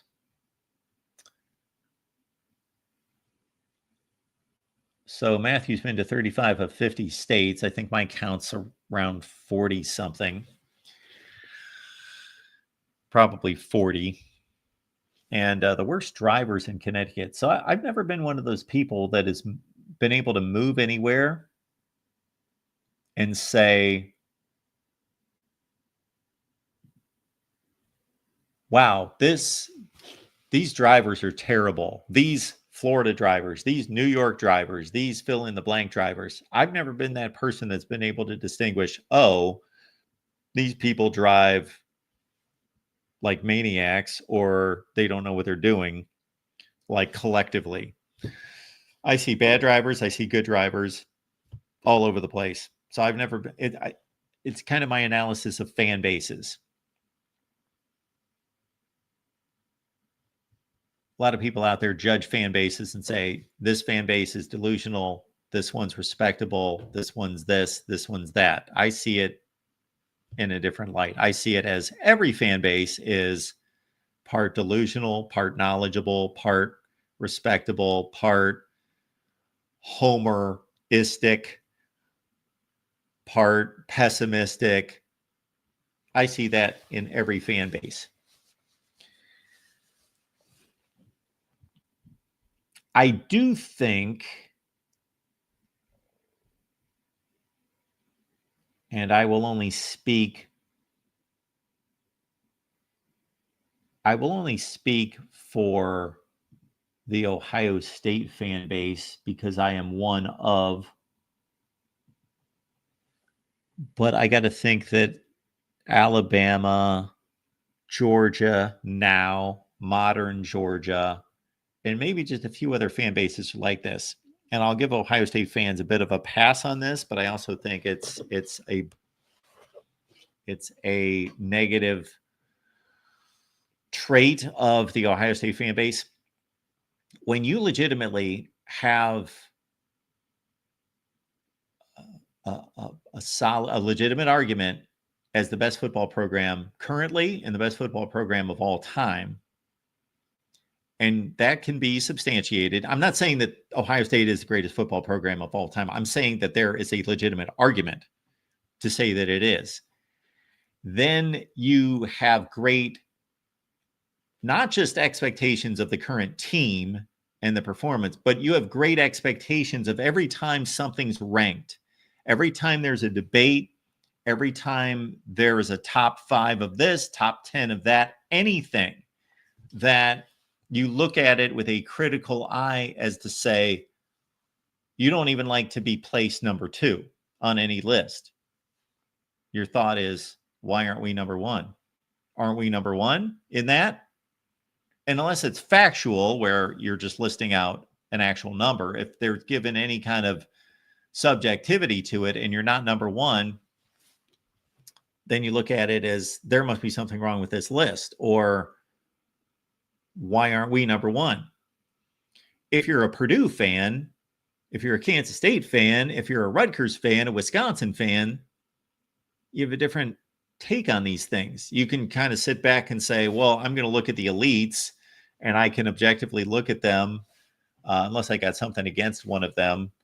But it's different when you're in the middle of it. And I have often said that being an Ohio State fan is actually a detriment to what I'm doing, but I didn't choose that. Ralph says, every fan base has a few nut jobs that stand out, but every fan base has mostly good people. Okay, I'll go along with that. And the nut jobs come in various shapes and forms, shapes and styles.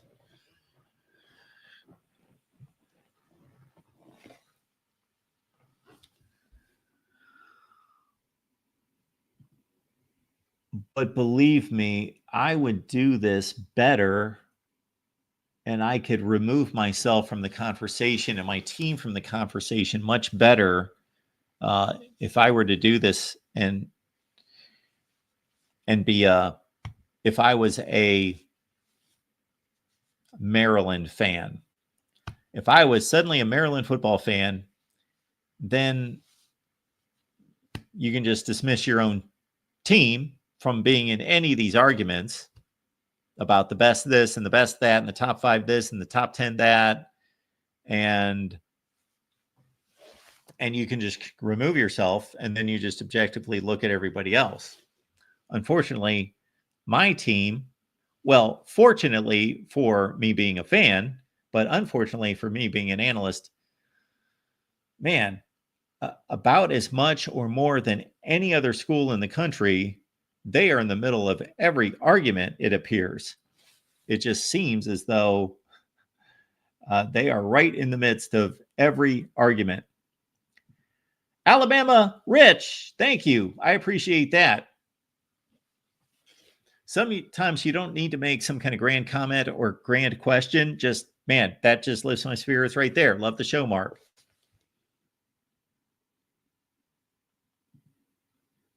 Mike 3883. I'm going to continue down the path looking at all these games. And I will drop the link once again in the chat.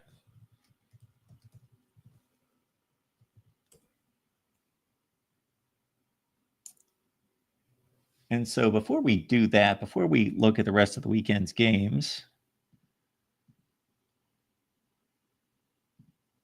I would like to show you the latest here. So you can find our new merch line at vocfb.com, vocfb.com. Let me grab the link and drop it in the chat.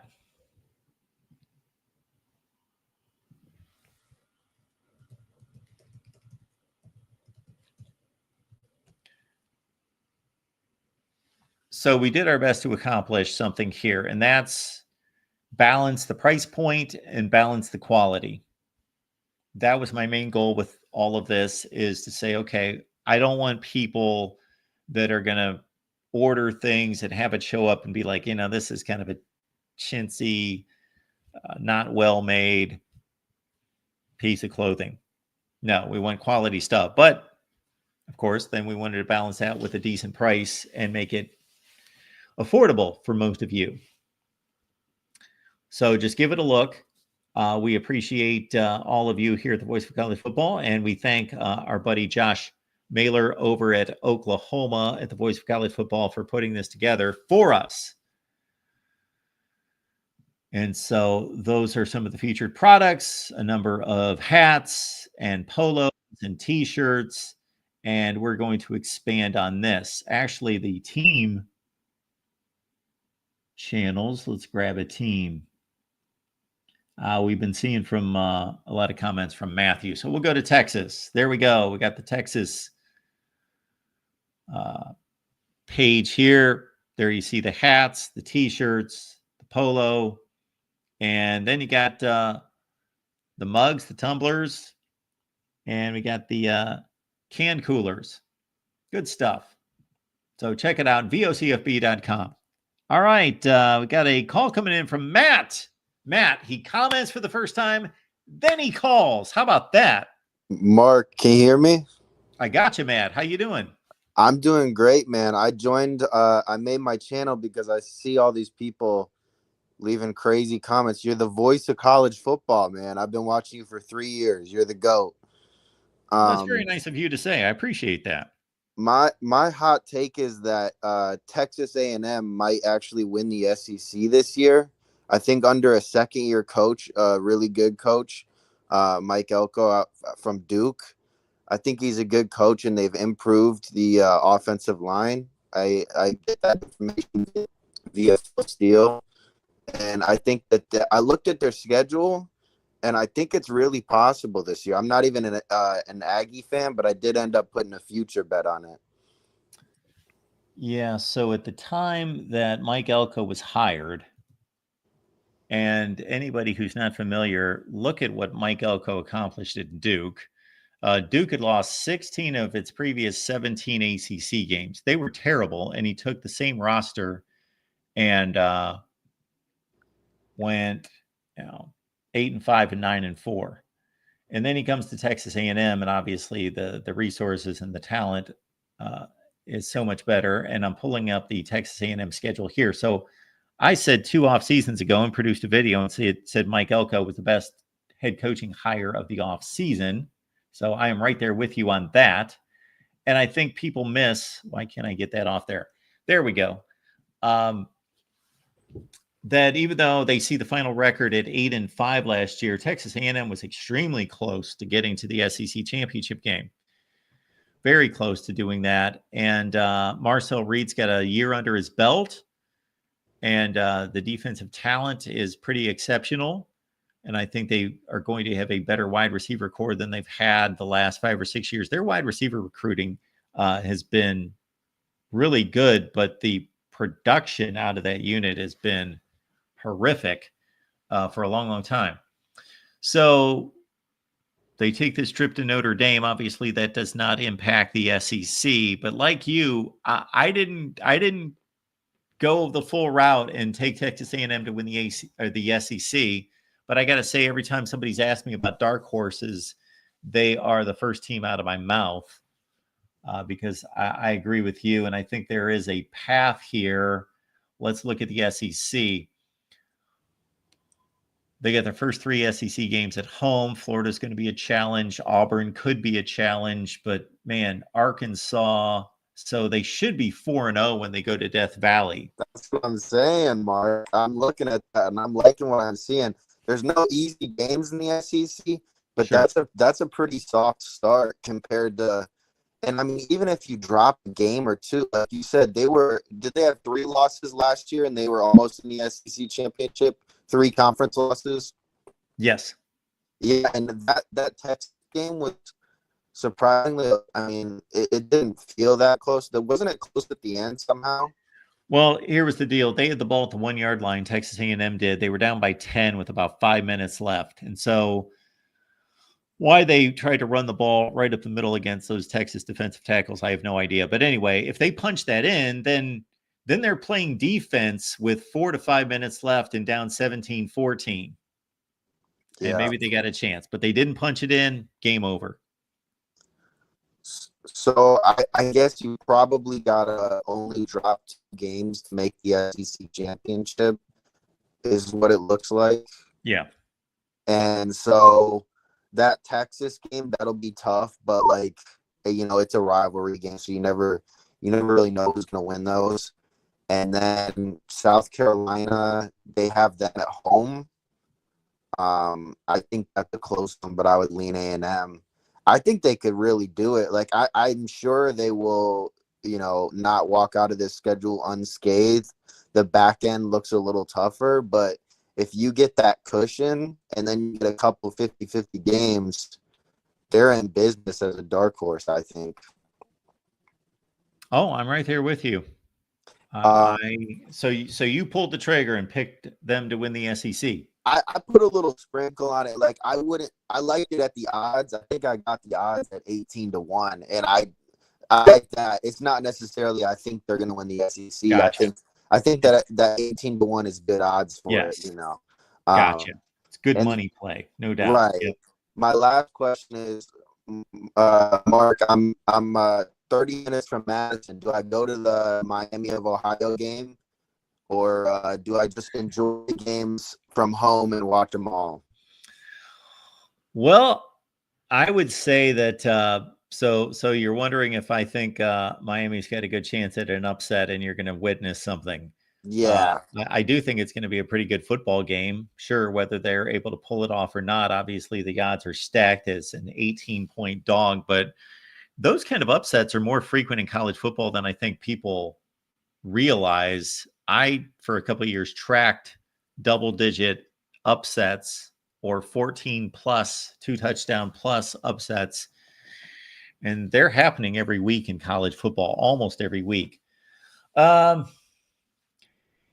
I think that Miami's got a real shot at this, but I would veer you away from it if you're anything like me, because I like to sit and watch everything at the same time. So yeah, I used to love going to the games, but now I'm kind of a little bit of a gambler, and it's kind of hard to enjoy the game when you know you got like another game cooking at you. You don't have reception, you can't enjoy it. They make it hard. The couch is just so enjoyable, and you can just flip through every game. You know, it's a problem. I got to get out more. And I know these mega screens are so much more advanced than they used to be, and seeing replays and everything, but you only get so much at this stadium. Going to the stadium is about the vibe, the energy, depending on who you're going with, those sorts of things. But to me, yes, there's nothing like sitting all day on the couch, watching what you want to watch, seeing all the replays, being able to back things. I back things up all the time because I want to see it again, and do all those things. And you got complete control over your viewing experience. Absolutely. Well, and the last thing, and I'll let you go, but I just got on the PayPal for the first time. I sent $5. If you like the channel, guys, send $5. Send $10. It doesn't have to bill out. I did it on friends and family, so hopefully you don't get the fee. But guys, if you've been watching the channel, I've been watching for 3 years, and I said I got to start supporting the voice. You're the GOAT, Mark. Well, I appreciate that. That's so very nice of you to put in a pitch and to hear you directly. And it's great to see the comment. Then you followed up with the phone call, so that's awesome. And I got to say that lifts my spirits because we're in a situation where it's difficult to keep these channels going, as you can imagine, with trying to support things across the board. So thank you so much for that. That's very kind of you. Yeah, no problem, Mark. And I'll be back in here. I'm sure you'll have to see me a lot now. That's awesome. I'm looking forward to it. All right. Bye, Mark. Have a great Enjoy day. the games tonight. Thanks, Thank Matt. you so much. That made my day. That made my day. There you go. So great to hear from Matt. On the flip side, I do appreciate this comment coming in from Wet Blanket. He says, gambling messed up my fanhood. I had to stop about 15 years ago. So you have to know your own weaknesses. You have to know your vices, your potential vices. You have to be self-aware to know all these things. So I know people, and I have people in my life that they need to stay away from it. For me personally, I have no bent toward being consumed by it. So I've had other phases in my life where I was looking at all the games every week, and I'm making predictions anyway. I've been making predictions since I was 12 years old on NFL and college football games. Now I stopped the NFL 6, 7, 8 years ago when I lost interest in it. But so it naturally moved from just making predictions to, oh, I do this pretty well, I might as well make some money, and getting involved in that. And I enjoy math. I enjoy the odds. I enjoy beating the odds and all of those things. But to your point, Wet Blanket, about now, I didn't make a conscious decision because it was like messing with my fanhood, and I understand that if you think your team is going to lose or not cover a spread, then you're in the place where you've bet against your team and you're rooting against your team possibly, and it just creates a messy situation. Exactly. For me, it wasn't that. It was just one season. I didn't continue my account. Well, one thing that happened when all this stuff was offshore is I had not some excessive amount of money, but about $1,000 in an account that I had built up from maybe $200 to $1,000. So I had done a pretty good job of winning most of my plays and building that from $200 to $1,000. And then the stupid things, I go onto the site one day and suddenly there's some kind of federal notice on, and you see the I can't think of the department. I think it's a Homeland Security issue. And I see the logo there, the badge, basically say we have ripped these people down. We've taken off their access, and they no longer have a site. And so, boom, I lost $1,000. And I thought it was a combination of that. And then when the season rolled back around, I knew that there were more secure places to place my money. But I thought, it's not worth the pain of setting up an account and going through all that. So you know what? Forget it. So I just stopped, and I still predict the games. I still enjoy it. And like if there was an easy way to do it, and there certainly is much more easy ways to do it now with FanDuel and DraftKings and all those fine folks. But I just, I don't know if I'll ever bet on another game, or I may this year, I may not. It's not really important to me.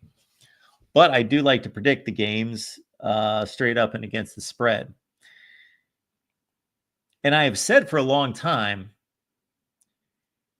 and this will probably not make any sense to anyone unless I explain it well, is that it truly shows a person's knowledge of the game better to look at their record straight up against the money line.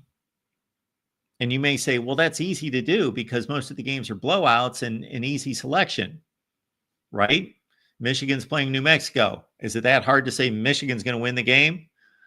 No, it's not. They're going to win the game versus, oh, Michigan's 34-point favorite. Who's going to cover the point spread?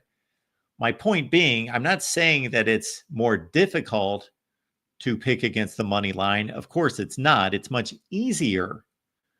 But if everyone just picked against the money line, if there were no point spreads, if they did not exist, and everybody who was a prognosticator just picked against the game, just picked the winner of the game, then we would have a better judgment of people's ability to predict football games. Because the standard wouldn't be 50-50, this 50-50 point spread. Basically, the point spread is created to create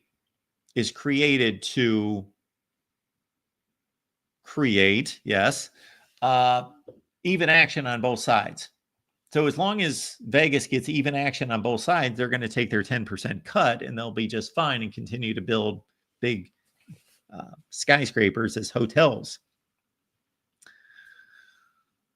So let's say, for example, and this is pretty close to the reality, I pick 60% against the spread and I pick 80% against the money line. But and Joe Blow over here picks 85% against the money line and 55% against the spread. Well, who picks games better? Well, most of you, especially you gambling sorts, would say that I do a better job of picking games because I'm 60% against the spread and he's only 55. Whereas he's 85 straight up and I'm only 80% straight up. I would make the argument over time, not just 1 week, but over a long period of time of years, that selecting the games straight up and having the highest winning percentage of just picking the games and the winner of the games, because that's all that counts, is the best indicator of who knows what's going on, of who knows what's going on with these games and can anticipate what's going on in the games. Because so many of these point spreads and so much of the conclusion of these point spreads and picking against the spread is luck. You rarely luck into picking the right winner of a game, the outright winner of a game. Rarely is that a lucky call. Sometimes it is. Sometimes teams back into a win. Sure. Or you're just throwing darts at a pick'em game and you got it right. But over time, your football knowledge is going to come to the surface picking these games correctly, as opposed to point spreads where a zillion times I have a beat on a game and I think somebody's covering that 17 points and they look the part and they're up by 28 in the fourth quarter. And basically, in principle, I have picked that game right. I have nailed that game. It was a 17-point spread. I took team A to cover. They're up by 28 points with 5 minutes left. In principle, I have made a good pick. But as I like to say when I make these predictions, and if you ever hear me and you don't hear it anymore because I don't make my predictions and don't make them public, they're on the betting tier on Patreon and here, that I say, this is the issue that I have. And I've kept track of my record in big point spread games and low point spread games. I've made the cutoff mark like 21 points, 3 touchdowns. And I do a far better job of picking against the spread under 3 touchdowns versus over 3 touchdowns. You get to these 40-point spreads and it's like, does Alabama care to cover the 45 points? They could if they wanted to, but when the point spreads get beyond, let's say, 3 touchdowns to 25 points, meaning these cease to be competitive games. These cease to really have any chance of being competitive. Only like 1 out of 20 is going to be competitive at that 30-point, 35-point spread. That my point is, if this game turns out to be what we expect it to be, a 30-point blowout, well, number one, we don't know who's going to be playing in the fourth quarter.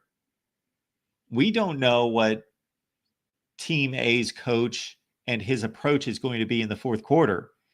Is he going to step on the jugular and kick them in by 50 points? Or is he going to pull off, put it on cruise control, try to get to the bus as soon as possible? We don't know the mentality of the play calling. We don't know how hard the players are going to be playing. We don't know who's going to be in the game. And actually, if a school the caliber of Georgia or Alabama puts in its third stringers, actually, they might be hungrier to put on more points because they don't get to play that much. And hey, if you're the fourth string running back at Alabama and you get into the game against Tennessee State, well, why not run for 50 yards, 60 yards in the fourth quarter? Gain some stats. You finally get to play in front of 80,000 people. And you're an excellent athlete. You're really good, but you never get to play. So there are so many variables in blowout games that I think make it even more difficult to predict those games against the spread. And again, I've kept track of this, and my record is so much better under 3 touchdown games. But I think that the ability to just pick the winner of the game is more credible. So I don't know if I made my point or that made sense, but that's what I believe.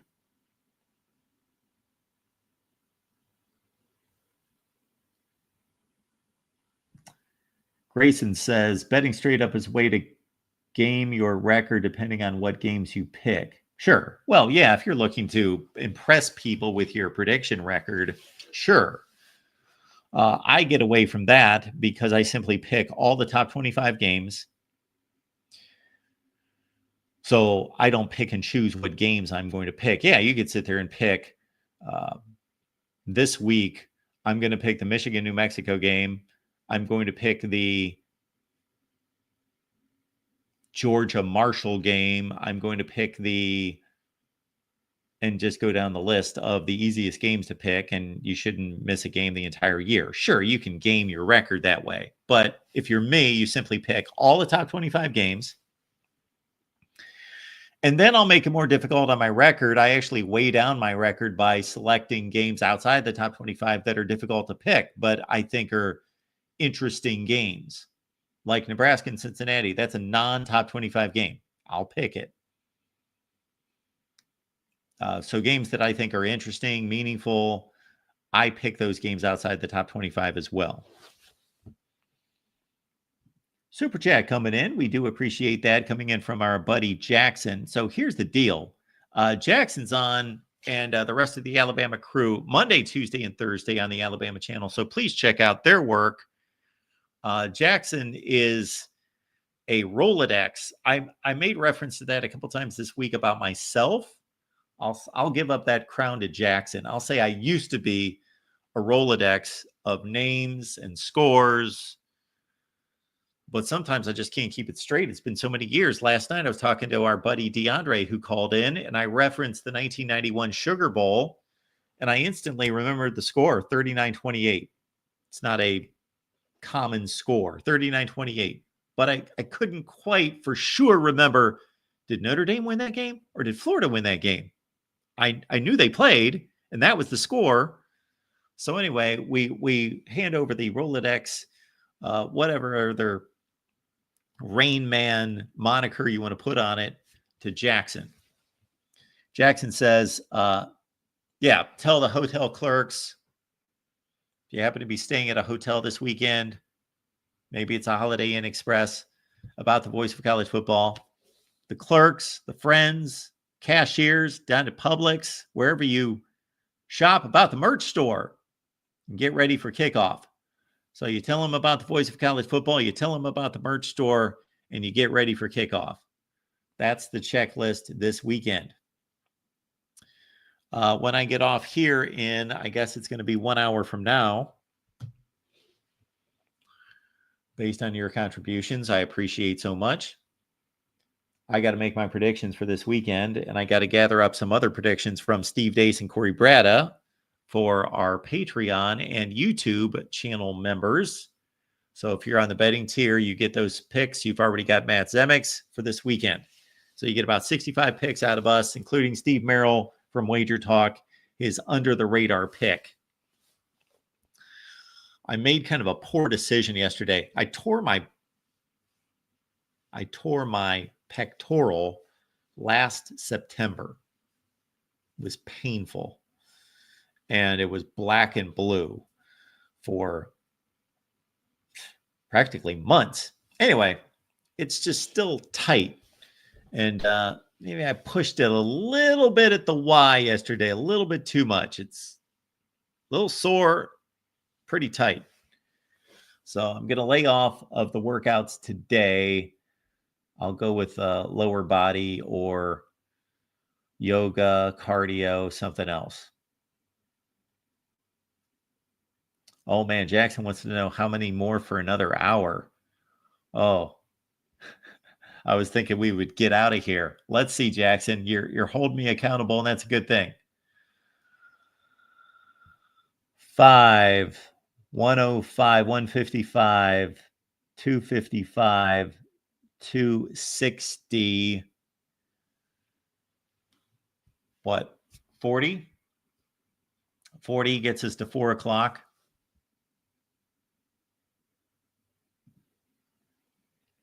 But I got to get these predictions in. I got to do that. I'll just end up doing that here while I'm talking to all of you.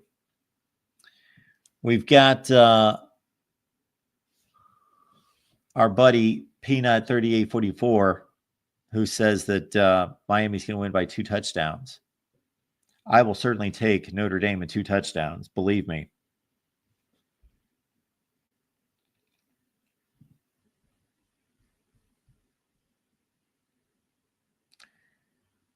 Last night's show was a really good show with Spencer McLaughlin from Locked On Ducks and also with Gary Harris from WVUA.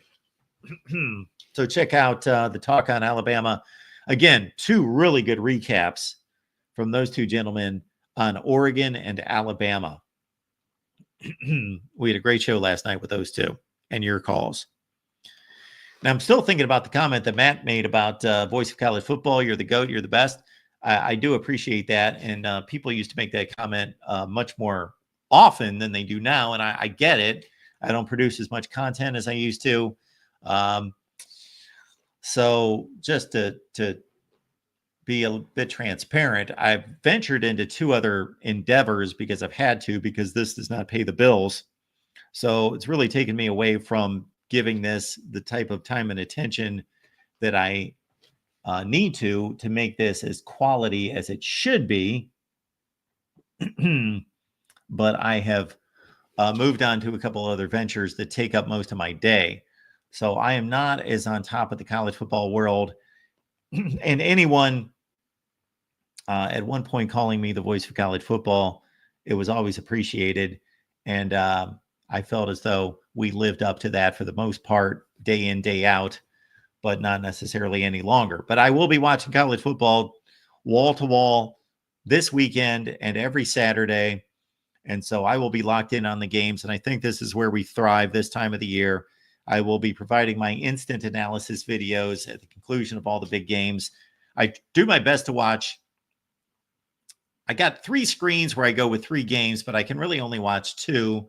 So 2 games at noon, 2 at 3:30, 2 prime time. And so we deliver 6 instant analysis videos every Saturday, much like the one we did with Kansas State and Iowa State last week that people seem to be happy with.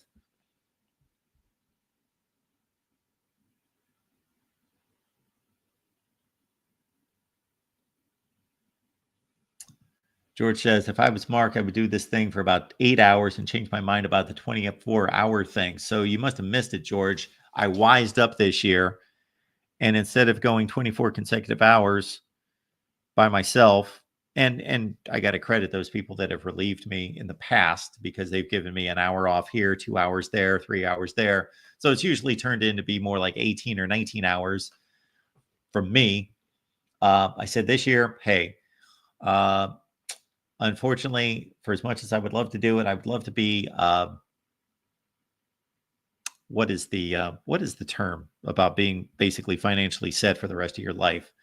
That it wouldn't matter what would happen on this channel, I would do a 24-hour marathon because I enjoy talking college football with all of you.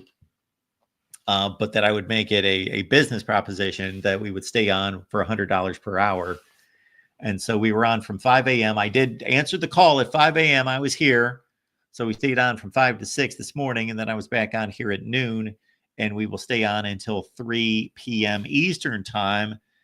And then, oh my goodness, I got to figure out what we're going to do this afternoon, because I did want to do a hit on pregame and then see if you guys wanted to take it on through the games. But I would rather go watch the games. And then we will be here post game. So that's roughly going to be midnight. So we got Nebraska, Cincinnati at 9 p.m. Eastern time. Wisconsin and Miami play at 9 Eastern as well. So that's two games that are going to go roughly to about 12:15. So here's the plan. If those are good football games, we're going to wait until double zeros, and we'll see you at midnight or 12:15 at whatever point the games are over. If they're boring, if they're over, they're done midway fourth quarter, then I'm going to pop on here at the point that I think these games are over, and we will take you all the way to 5 a.m. Eastern with myself and then Matt Zemek.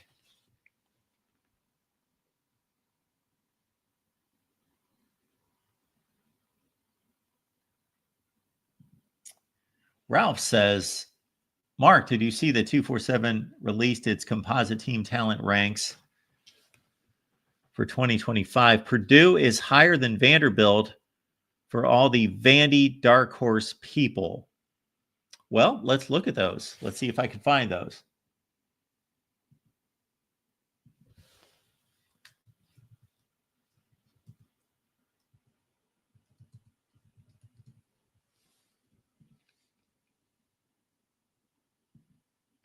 I have not looked at these.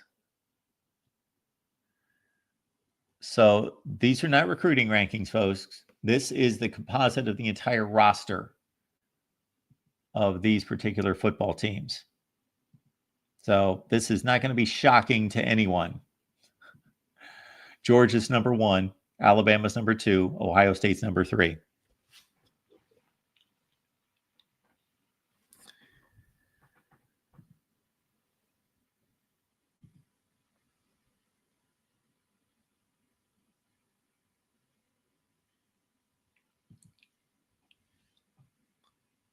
What stands out here? Well, the first thing is I would like an explanation of the wide range of commits listed. So that would be my first question. And secondly, let's understand that they are ranking these. I wish they would rank them. Okay. If we're looking at individual recruiting rankings for teams and particular recruiting classes, I understand the value of the total points, because if Georgia only signs 18 players and Clemson signs 27 players, well, even though Georgia may have signed a higher quality of player on average, there is depth in football to be considered, and Clemson has bolstered its roster more significantly in that scenario. However, everybody's playing with a roster to play the season. I'm more concerned with what the average is. I think that this should be ranked on the average. The average is going to be extremely close to the total points listed. But we see that Alabama is actually number 1 in average ranking, but they've got 11 less commits than Georgia.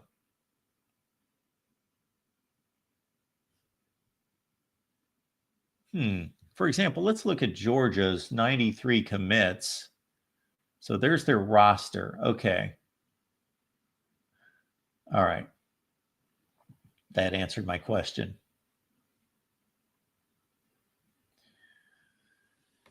So this is something that would be a bit of an undertaking for us to take on, because you'd have to track all these transfers and their original recruiting ranking and grade value. Those top 4 teams in the country Texas, look at the 5-star totals. They're extremely close. 13, 14, 11, and 14. And then it drops. So that high-end player is concentrated on those 4 schools. And there's not going to be anybody else. Yeah, it does not go above 5. Texas A&M 7, Clemson.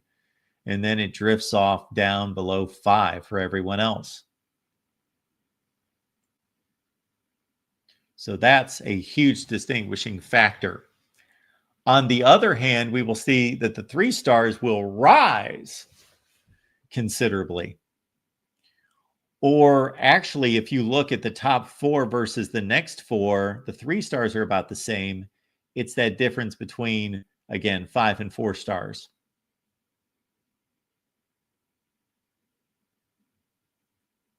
Oregon's number 5, LSU at 6, Clemson at 7, Texas A&M at 8. So who is underproducing? Obviously, LSU and especially Texas A&M are underproducing at this point.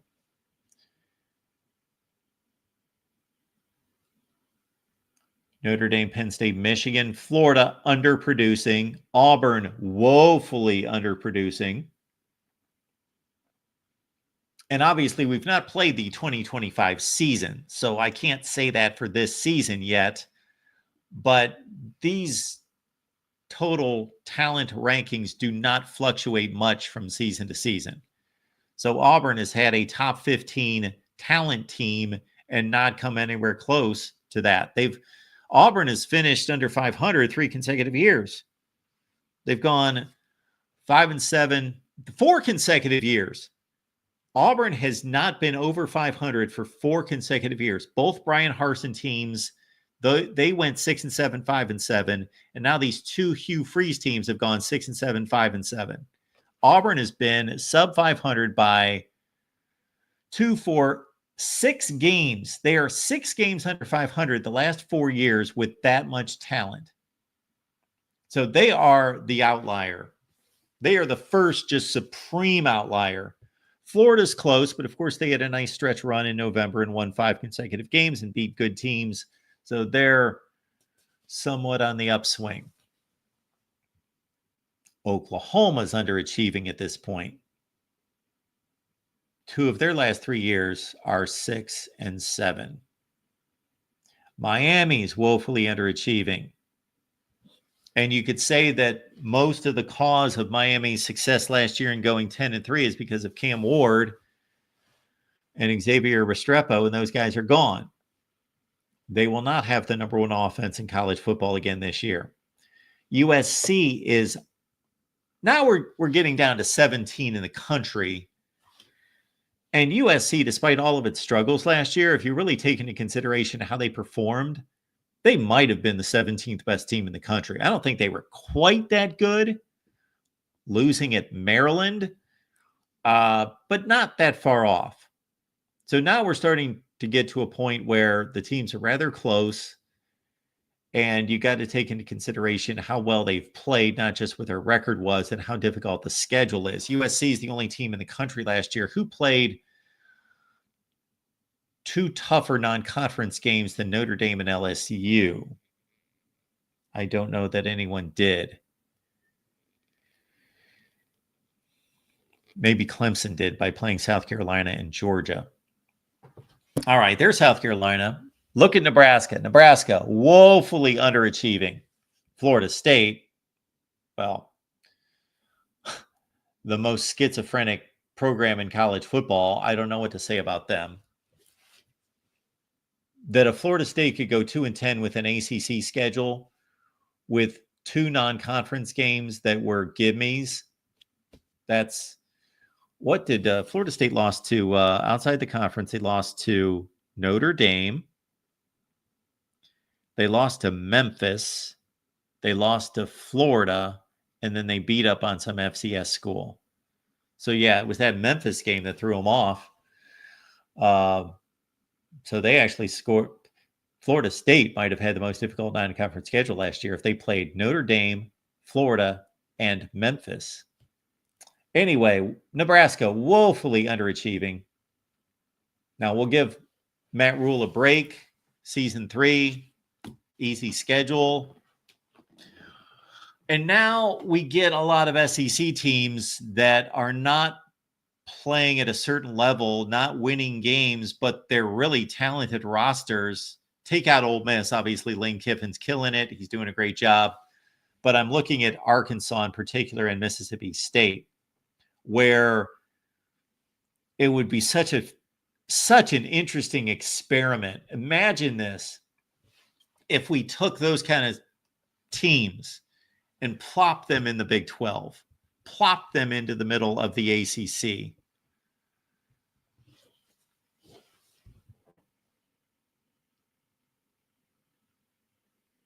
That would be fascinating. Here's the question of the hour. If you could take one team this year and put them in a different conference, who would that be? Where would you put a team for whatever reason you want? For me, it would be, I want to see a testing ground. I want to see, let's take somebody who I think is probably going to be a really good team, but they've got a brutal schedule, and let's dump them in another conference because I think they're going to go like 7-5, but they're really good. I'd have to think about that, but I'm going to start with Florida. I want to see Florida go play in the ACC. I want to see Florida go play in the Big 12. They're the first team that comes to mind. Mozart wants to see Notre Dame play in the SEC.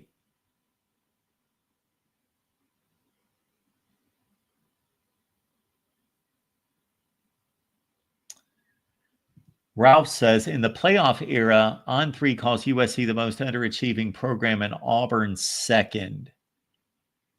In the playoff era, 2014. So USC had a really good 2016. Were the best team in the Pac-12 by the end of the year. Beat Washington, the Pac-12 champion, by 2 touchdowns. Won the Rose Bowl. Finished number 3 in the country. And then 2017, they were kind of a paper tiger. They won the Pac-12, but they got annihilated by Notre Dame by 5 touchdowns, and they lost the Cotton Bowl to Ohio State in a fairly non-competitive game. Those are USC's best seasons. And then, of course, the Lincoln Riley first year turnaround. They lost to Tulane in the Cotton Bowl. Caleb Williams won the Heisman. Auburn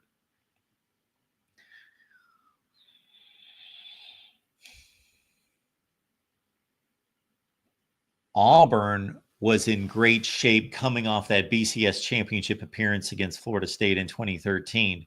They maintained enough talent off that team that they should have been so much better after that. They were a top 10 ranked preseason 2014 team that eventually lost 5 games, lost to Wisconsin in the Outback Bowl. And so Auburn really gave us one season. Auburn's really given us one season of relevance in the playoff era, and that was 2017 when they beat number 1 Georgia, beat number 1 Alabama, went to the SEC championship game, and then lost the rematch to Georgia, and then lost to UCF. That team finished just outside the top 10 in the country. That is all Auburn has done in the playoff era.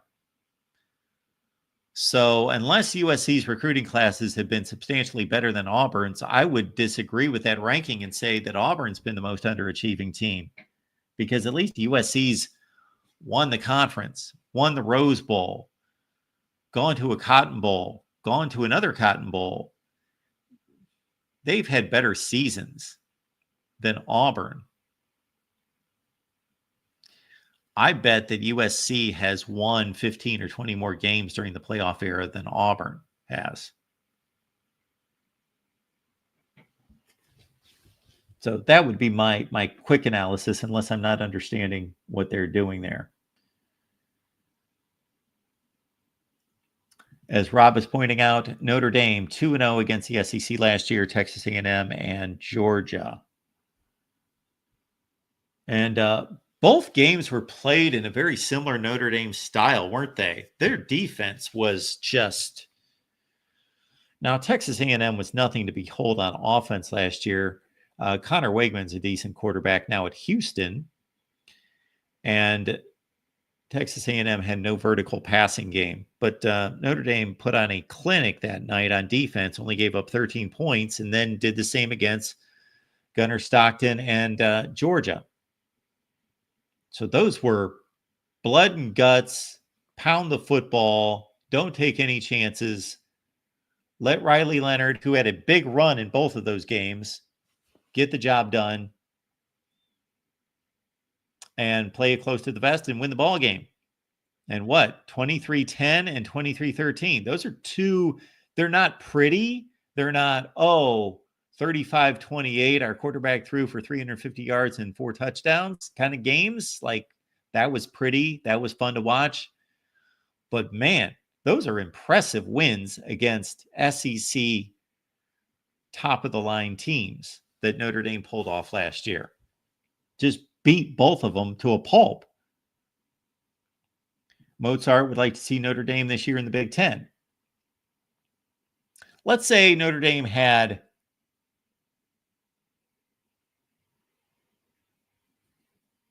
I was just going to grab a team that was not an elite team. If they had Iowa's schedule. Notre Dame at Iowa's schedule, they'd be playing Penn State, Oregon, Indiana. Of course, you'd want Notre Dame to play Michigan and Ohio State.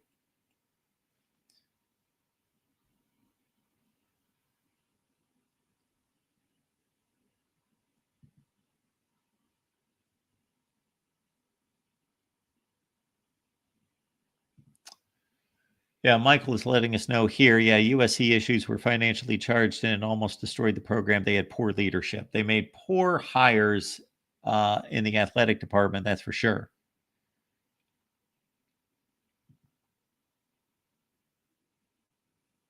Rob says, I hate that Notre Dame has to have a foot in the ACC. And that was the impetus of the entire just Notre Dame change in the feel of their schedule. It went from the Big Ten being a large portion of that with Michigan, Michigan State, Purdue, to this ACC 5 games.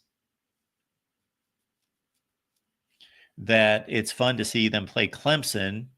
And if Florida State's got a pulse, and this year the Miami showdown should be a good one.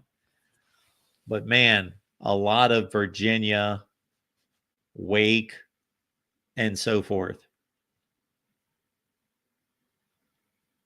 But Notre Dame got a foothold in the conference in their other sports. And they're able to vote in football, despite not being a member of the conference. They can vote on football matters as an equal member. And it obviously worked out financially for both sides. And that's why the deal was struck.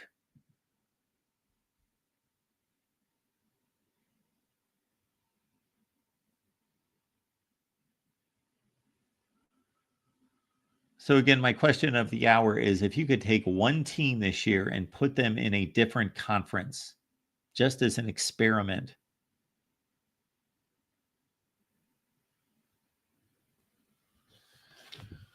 you know, if we could just play an alternate universe at the same time that the real season's being played, we could play an alternate universe season. I would love for, let's say, every team in each conference not to play its own conference at all, but to play a completely different conference. Ohio State's going to play an SEC schedule. Ohio State's going to play Alabama's schedule. Alabama's going to play Ohio State's schedule. Georgia's going to play Michigan's schedule. Michigan's going to play Georgia's schedule. But then obviously then that would change their schedules, and I get that. You understand what I'm getting at. It would be fascinating. Just like I always said that it would be fascinating if we could just take the best coaches in college football, of which I think that there's been a deterioration of who those best coaches are. The best coaches in college football, I take some heat for ranking, let's say, Brian Kelly number 9 or something, but who are you going to rank ahead of him? I'm not promoting him to be like an elite coach, but I think we've lost so much coaching talent in the sport in recent years that's largely not been replaced, that it's a thin roster of coaches. I think they're capable. They're really good coaches. I think Matt Rule is really good, and PJ Fleck and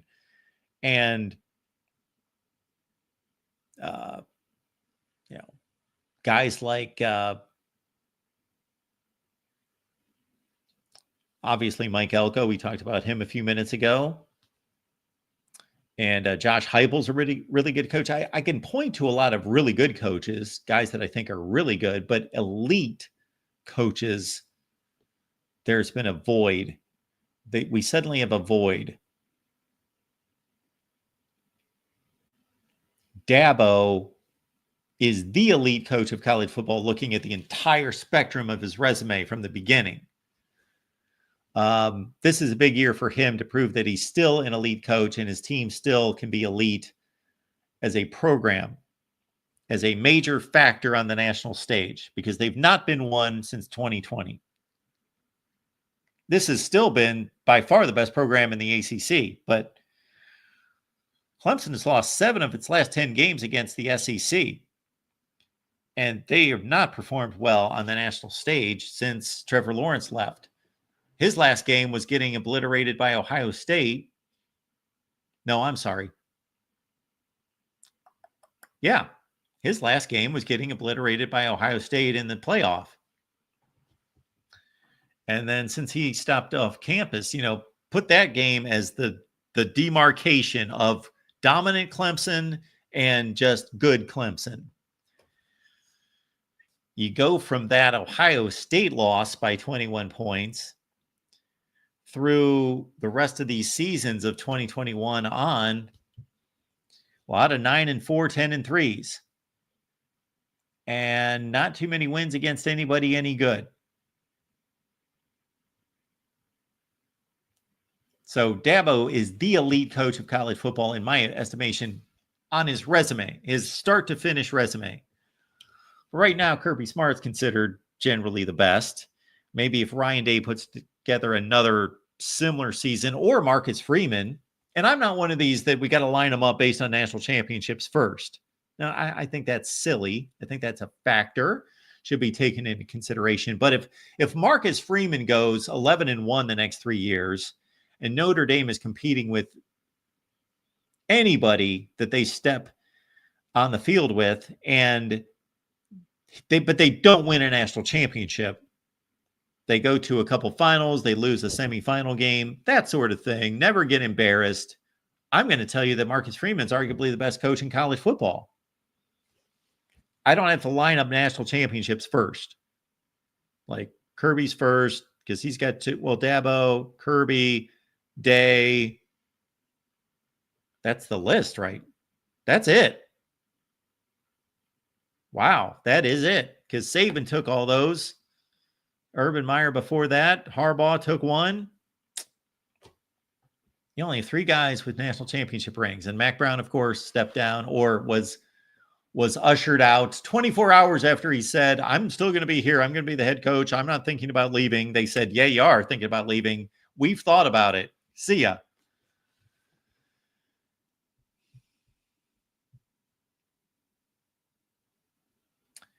Rob, I agree with you. Aside from my own team's games, I looked forward to Notre Dame and Michigan above anything else every year. Almost every year, unless something else stood out as a kind of one-off type matchup. Mozart says that Brett Bielema is one of the best. I don't disagree with that. I don't totally agree with it. I would like to see what happens with this team this year. If they're ever going to do anything big at Illinois, this better be the year. This is the year that they've got it all lined up.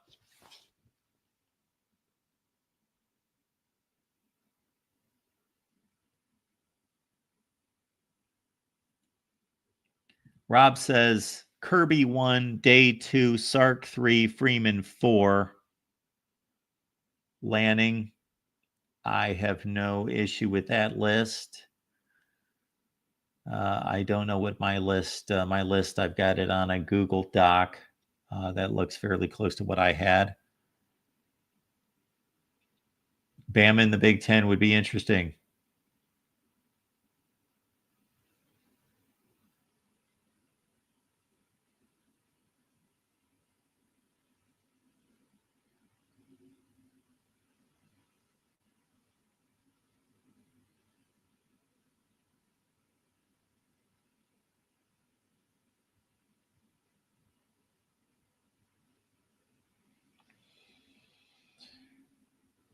Anything else interesting in these talent composite rankings? SMU at 25. SMU, of course, made a statement moving to the ACC and denying a share of revenue, saying, we got it. We just want to play big boy football. UCLA is at 26. Now, they've underachieved. They did have one nice season under Chip Kelly and Dorian Thompson-Robinson a couple of years ago. UCLA came extremely close to playing in the Pac-12 championship game. They should have beat USC and should have been in that game. They ended up losing a bowl game to Pitt, so they finished. They were 9-2, finished 9-4. But other than that, UCLA's been just a waste of time. Kentucky, of course, they bottomed out last year.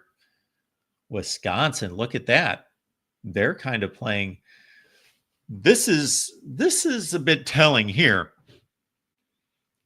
If we went back 5 years, if we went back 10 years, you know where Wisconsin would be ranked? Almost exactly where they're ranked right now. But they would be churning out 10-2, 9-3 seasons. So, yes, they are suddenly, Wisconsin has gone from doing more with less than to a point where now we've got 3 consecutive bad seasons lined up. I'm sorry, I guess it would be, no, it's 3 consecutive bad seasons.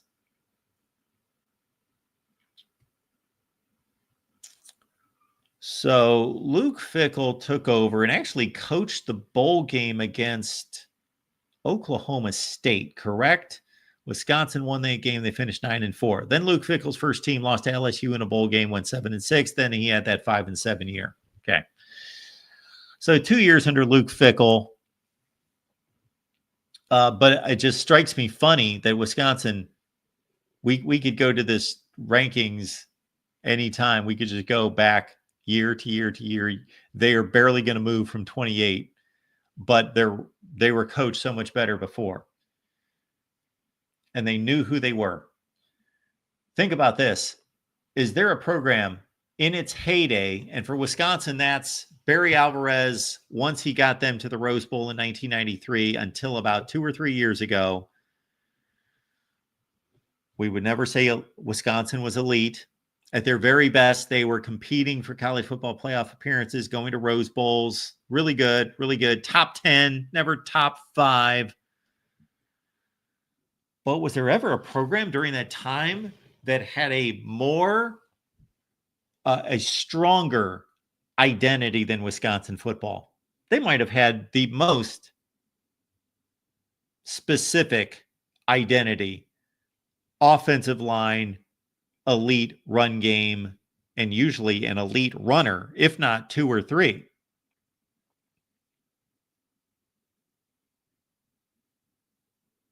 Monte Ball, Corey Clement, James White, on and on and on. But they've lost that. They are not that Wisconsin. Their defense is not that. The stellar front seven. Decent secondaries because they would lack a little speed. They would have some issues with recruiting and signing speed. So wide receiver play, secondary play, not great. But point of attack, offensive line, Run game, front seven on defense. Elite. Quarterback issues, running wide receiver issues, defensive back issues. Elite, top 5 offensive line, running back, front seven. That formula has been partially abandoned and partially deteriorated.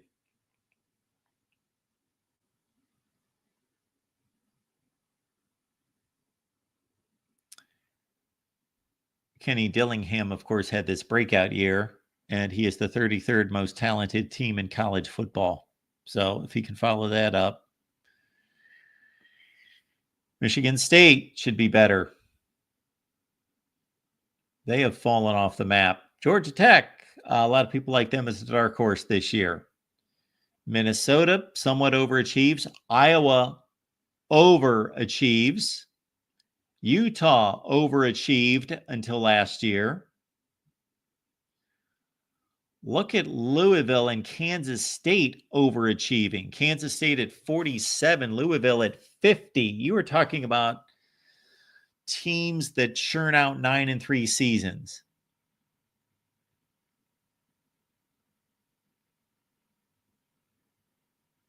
Stanford is the worst program in college football maybe right now.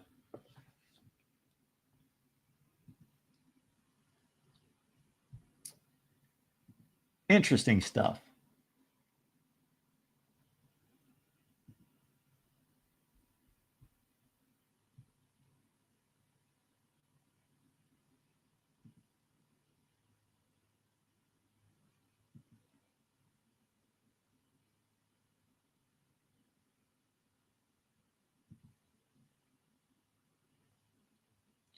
Rob, we appreciate you being here.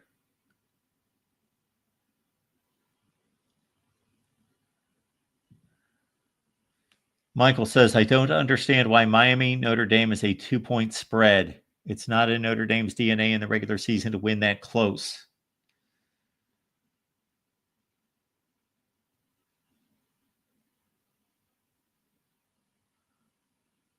What Blankens says in the last 10 years, Oklahoma State is top 12 in wins.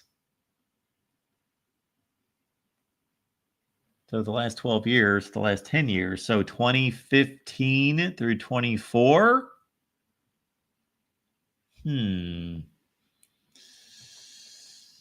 Ohio State, Michigan, Oregon, Penn State have to be higher out of the Big Ten for sure. And probably, I'd have to look at USC, Wisconsin, and Iowa. Oh, I got the answer to that question. Well, I've got the near answer to that question in my all-time rankings, which I never completed that. I did the conferences, I believe. I never put the conferences together to do the all-time rankings of any kind of top 10 or top 25 list. Let me look at this. That seems a little high, but I might be wrong.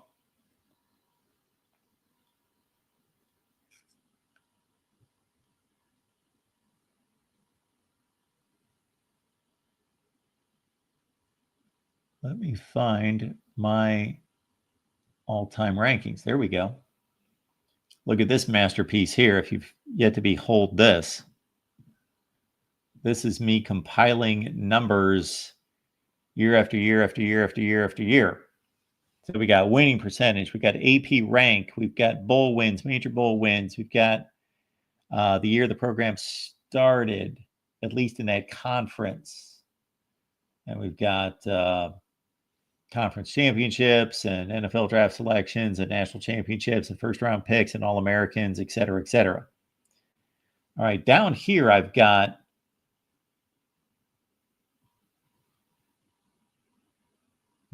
records since 1970, since 2000, and then in the playoff era. Okay. All right, wet blanket. We're going to put your Oklahoma State team to the test here.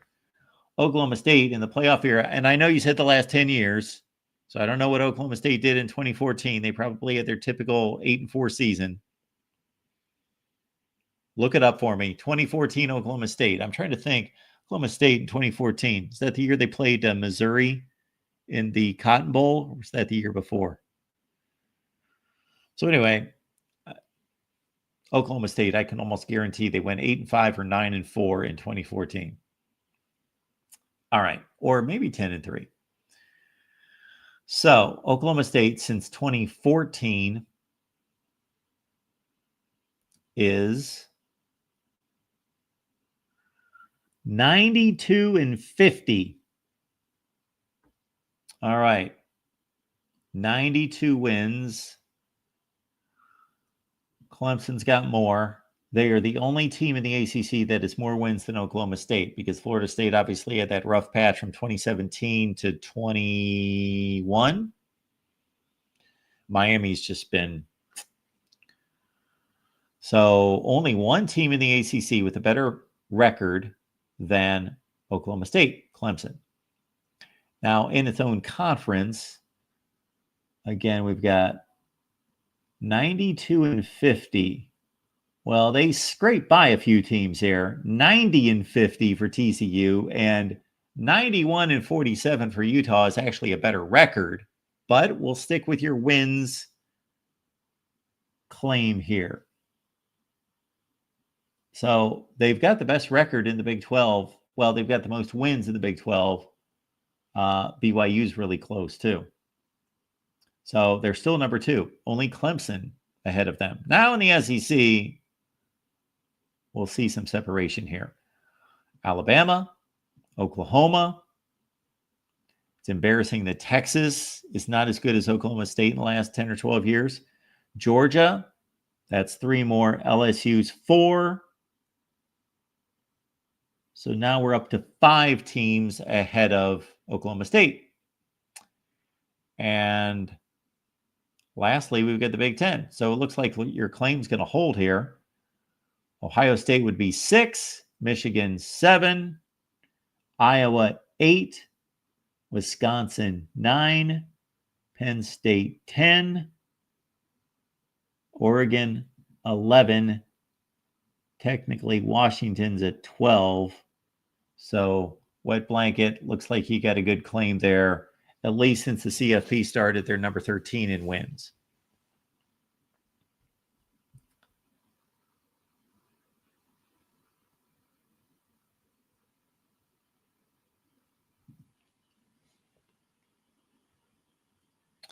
Matt says, what the heck happened to Oklahoma State's program? Well, I will say this, Matt. Going into last season, there were high hopes for Oklahoma State. They were coming off a Big 12 championship game appearance a year before, and Mike Gundy was the most rock-solid coach in the conference and had been since 2005, 6, 7. Think about this. Going into last season, Oklahoma State, 9-4, went to the Big 12 championship game.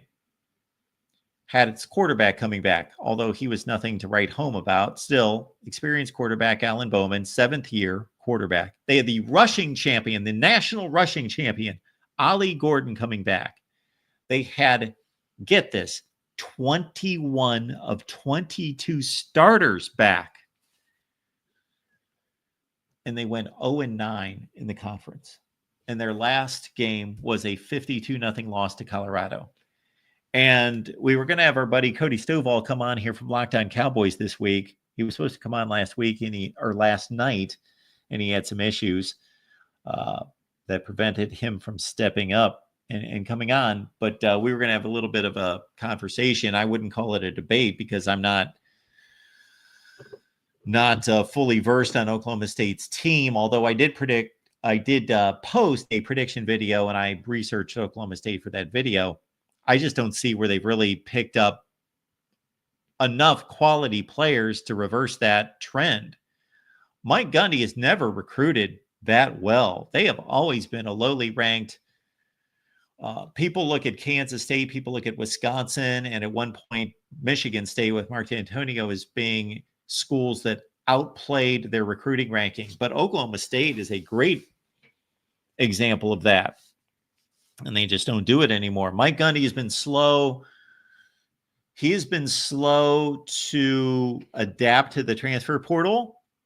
And now that he has, because they really went to the portal this offseason, until further notice, their pickups in the transfer portal were not substantial, were not strong. I'm looking for a number to see what their transfer portal number looked like, because it was crazy. So this Zane Flores, a quarterback, is supposed to be a pretty good player. He redshirted in 23. He's not really played much. So he's the starting quarterback this year for Oklahoma State.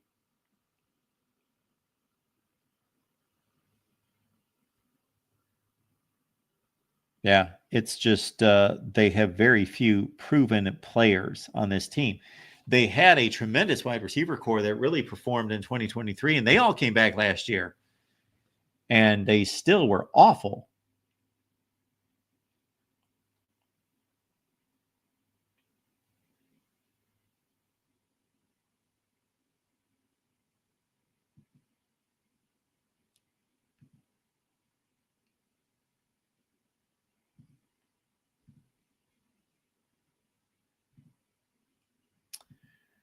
And once again, folks, we are proud of our merch store. Check it out, vocfb.com. Go to the top of the page and click on shop.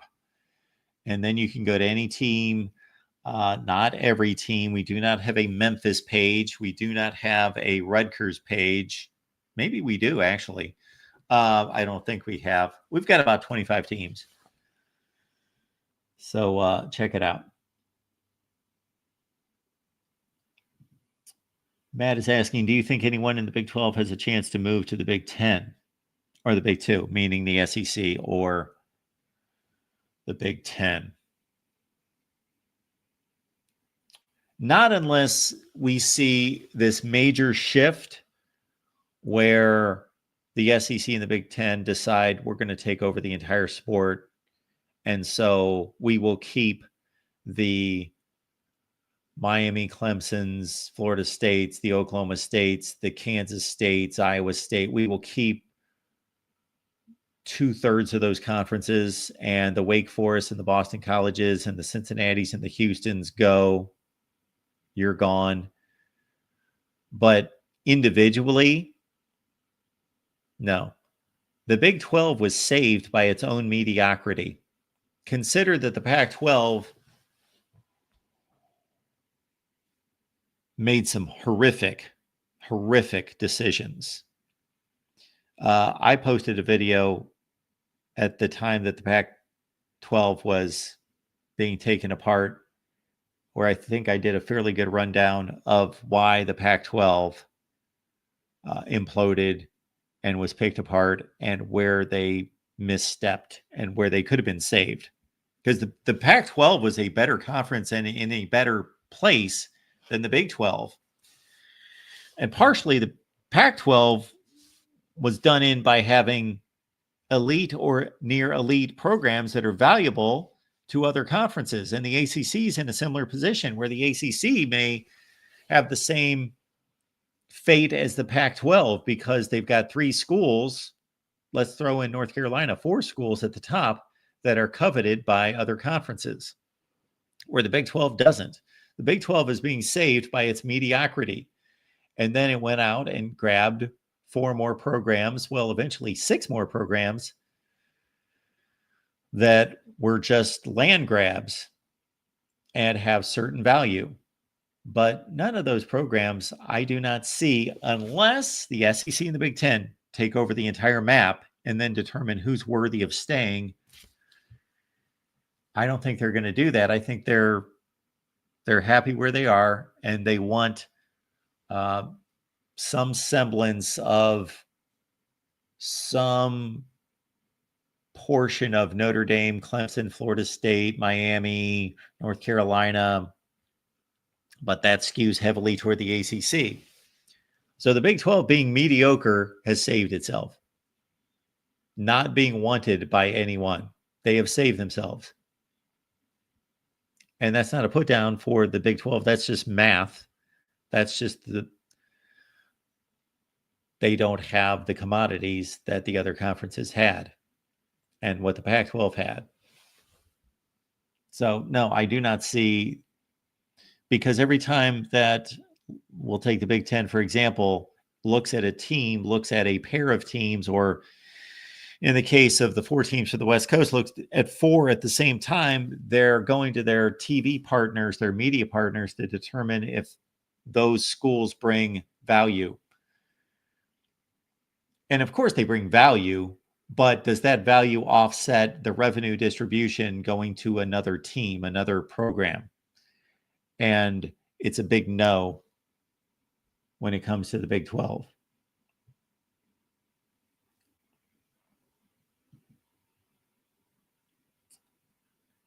As Ralph says here, if they go to 2 24-team super conferences, there will only be room for 9 more teams. One will be Notre Dame. So there's one way to look at it right there. Now, so Ralph's going in a direction that very well could be the case. Now, I think if that happens, that the SEC and the Big Ten would love for it to be a nice, pretty number like 24-24. They're not going to shoehorn a team in a program just to get it there. If it turns out to be 46, it's going to be 46. Or if they have to make it 49, they'll make it 49. But yeah, they would like to make it nice and clean and look good with 48. And obviously, from scheduling purposes and matchup purposes, when you work in 24s and 48s, it's easier. But let's say it does land at 48, and we've got 8 more teams in addition to Notre Dame. Those 8 would be Clemson, Florida State, Miami, North Carolina. I think, man, those Big 12 schools are so close in their value. I think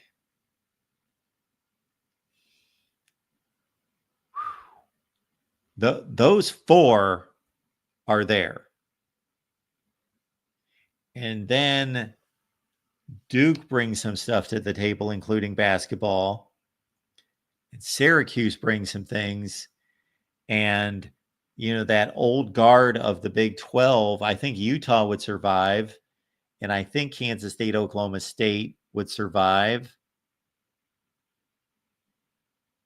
I think it would be easier to lap off the teams and the schools that would not survive. Wake, BC,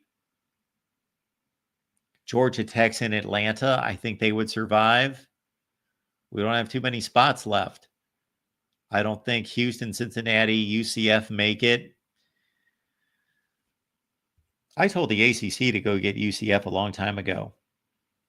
Orlando, huge alumni base, exciting young program.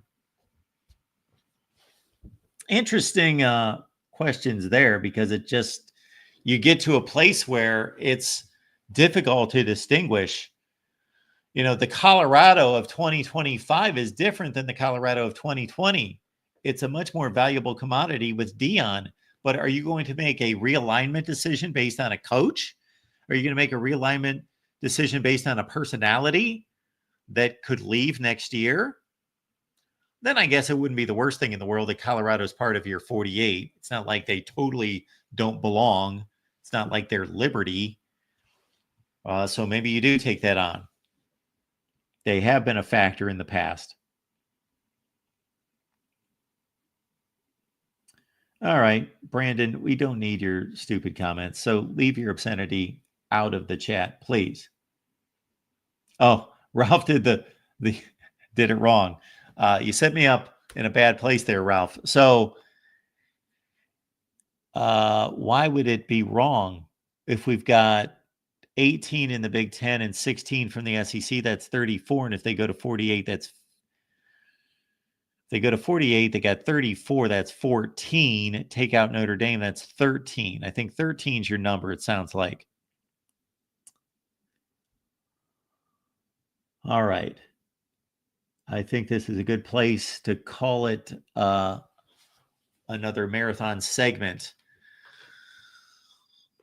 I will make my best attempt to show up prior to the kickoff of the primetime games.